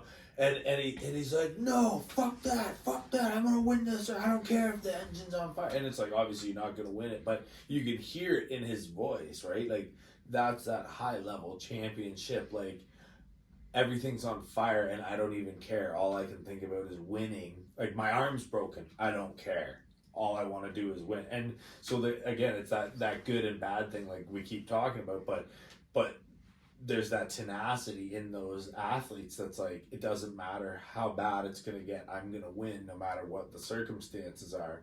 And I think that like for certain people, that's probably good to make them relish in that or study that and study how they work with that. And then for other people, that's like the opposite of what you want to do for like kind of pushing them into their passion. You know what I mean? Like if you were to try and raise a kid, like for you don't even remember your mom like being in skates, right? So it was just like that was always just your thing. You knew what to do. It was like already in your mental capacity. You were just like, I'm a amazing figure skater right from your first memory of it.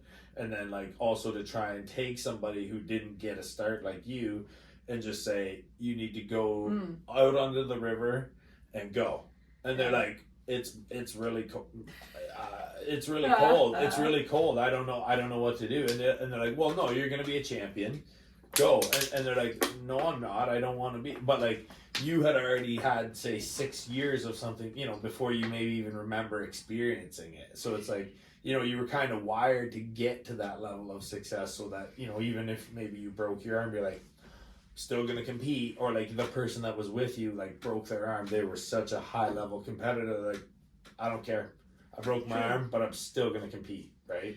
Yeah. Nobody ever pushed me. There you go. Nobody ever pushed you, but to try and push somebody to do what you did might be impossible, right? You became a high level athlete just by the sheer, level of exposure that you had to it before you even remember being exposed to it. That's probably really what happened. Some of it's training because you get told so much, like don't stop. Like it's sort of the mind of, like if the engine. It's so much of like you cannot stop ever. You have to die before you stop. Yeah. However, it's also like the girl who broke her arm. Now that I'm thinking of it, she didn't feel it, and why would she stop? And she can. It's not a big deal. She can go to the hospital and get a cast after the fact. She can finish the thing she's doing. Right. Running on adrenaline. The arm's already broken. Fuck it. Fuck it. Give her. Give her.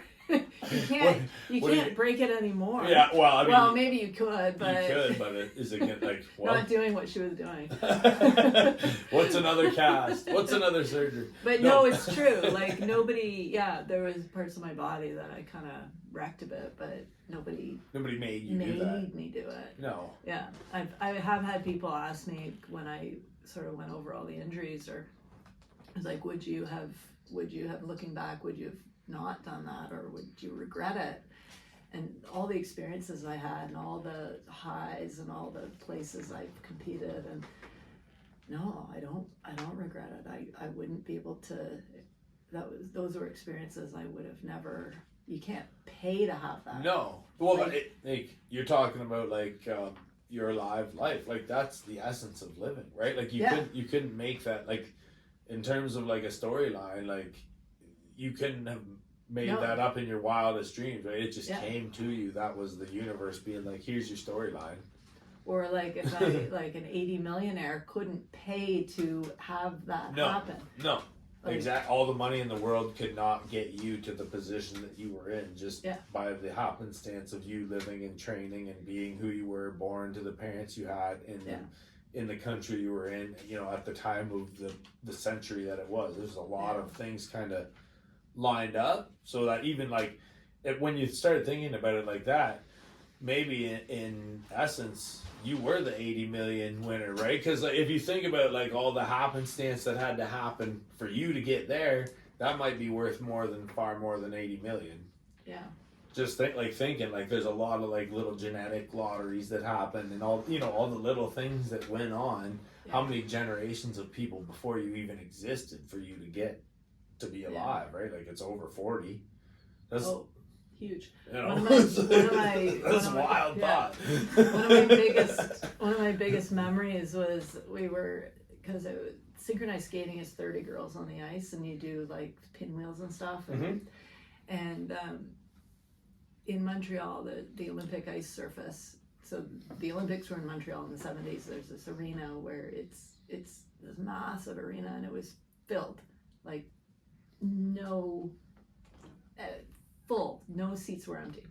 And being on the ice competing, and I remember it was so high up that if you looked up you'd get dizzy a bit, and just the memory of in that moment competing and the full arena and the high that I had from that. And yeah, I not experienced anything before or after that came close. And like, that's so phenomenal. It worth every minute. And yeah, you can't pay for that. You can't design it. You can't make it happen. You couldn't even VR that, right? You couldn't anything that. No. And that was just like for you.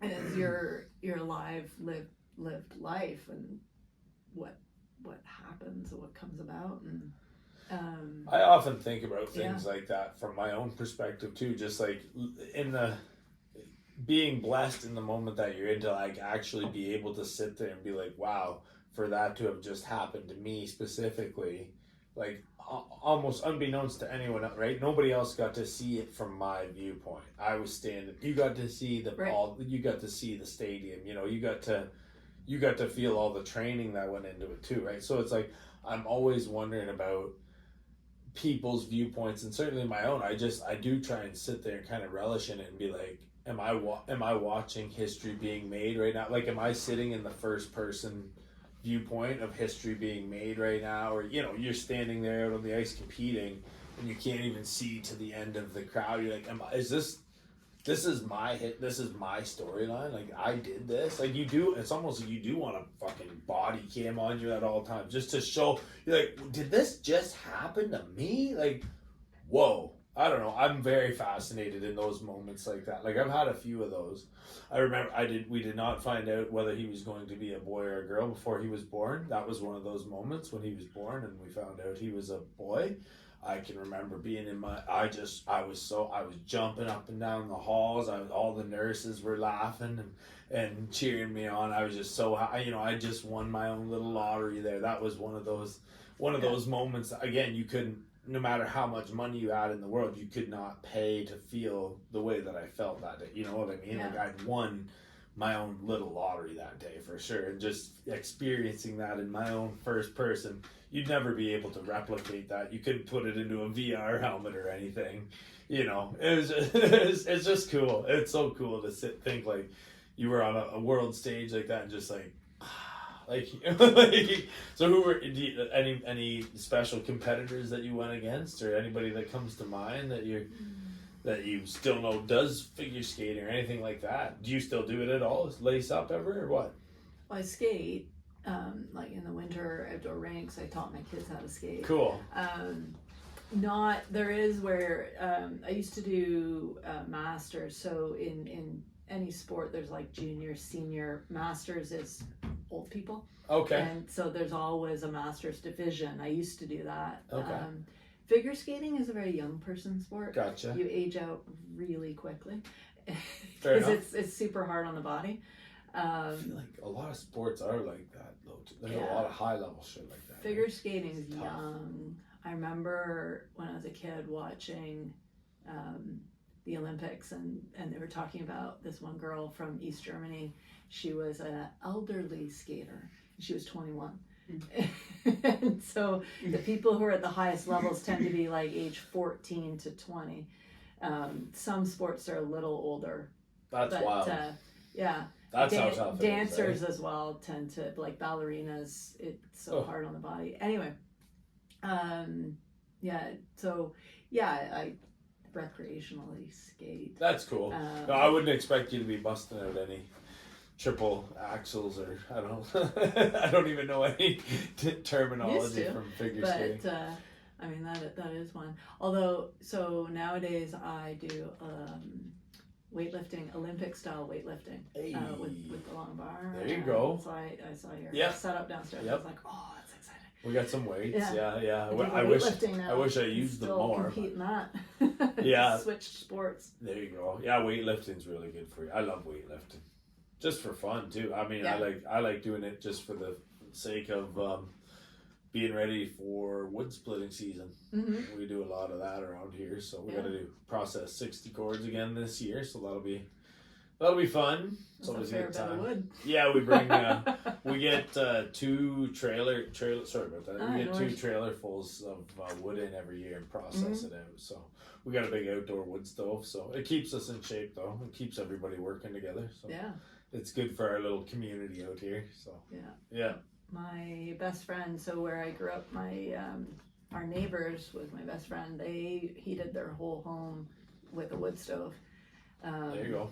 When I was a kid, and her dad owned a woodlot, Okay. and so I would go out every fall, and they would be taking down however many trees they needed for Yeah. the winter, and yeah, I remember doing some wood with them. I think for us, I'm actually gonna start counting how many logs we process because it's you. I couldn't even presume to tell you how many it would be, but obviously every year it's a little bit different. You know, the trailer can't hold the same amount of logs per se, but you know, it's roughly probably the same square footage, so to speak. And so I do often wonder like how many trees it takes to heat our house. Now that being said, they're all dead and old Right. trees, so it's not like we're cutting down live living stuff that's good for the environment. It's just harvesting the old stuff. But yeah, I definitely have to. We got to start quantifying that more because it's a lot of wood, and I mean we do as much of it like splitting it by hand as we can because Yeah. like you just said, like lifting weights. I find splitting wood with an axe is just one of my favorite, both recreational. Like it's a great way to spend time, and also help get my house warmed up for the winter. So yeah. It It's is good. a full body activity. Yeah, I really love it. I don't. Do you swing axe? Do you like swinging axe or splitting wood? I have not in a while. I fucking love it. I have done so. Although now I'm thinking, why have I not? You're gonna come out here and do a bunch with us. We apparently. It looks it's looking that way. No, so Perfect. I have a little like got it on I have camera. a little it's official. I said it. Yeah. I have a little fire bowl at home, and we got there's a word. You know, you drink the whiskey and the words go away. Ah, that's fine. That's how it's supposed to be. A log. We got a stump, and my husband splits the wood. Okay, yeah, So yeah. we get- I know exactly what you mean. We get firewood it's bigger than I want. So I say to him, hey, can you come out and split some of the logs? And just now I'm like, I never did. Why did I not do that? You're gonna do it yourself. Because when I now. was a teenager, I used to. It's time to grab Like, the axe, all Sarah. the time I would split wood or make kindling, or I'm like, I've done that. Oh yeah. So I have. But, you know, when you have a man in the house, I guess. Well, you just want to. you let him do the man things. You and just want to like, watch him split cook up wood. the shit or something. Or, She's- there is that. Like, he's pretty hot when he splits the wood. There you go. right? She's Like, playing the that's game. super She's sexy. playing the damn game. Hey, That's what they get, Pete. That's how they get us, man. They like, say, I go to the gym, so I'm pretty strong. I need a fire. I want Like, to cook you a steak or I know something. that And I'm you're like, strong, get me I'm my like- axe. I need you to do the manual labor for me. Yeah. You guys got it all figured out, don't you? That's hilarious. So that being said, though, we are at probably the time Okay. we're gonna be shutting her down here soon. But before we do, we got a little pack of these bad Ooh. boys. Hold those up for the camera. Scarlet 151, Scarlet and Violet 151. Would you be so kind as to pop a pack with me? Sure. This is not pack battling. There's nothing at stake here. Disappointed. You want to pack battle? I don't know how we pack battle if it's all. It's already purchased. Yeah, it's all purchased. Yeah, that's the thing. It's already all We purchased. can make it up. Yeah, we can make it up. We'll see who gets the better pulls here, but I will let you have first pick. Anything with like battle. I'm You're like, in, you're yeah, in, I'm eh? in. Let's do it. All right. Well, I'm gonna have to battle to get this thing open. Eh? There we go. Got it. All right, you get the first pick since you were such a gracious co-host. You got that. All right, here we go. I'm gonna do this one. Lex, you want to get in on this just for fun? Yep.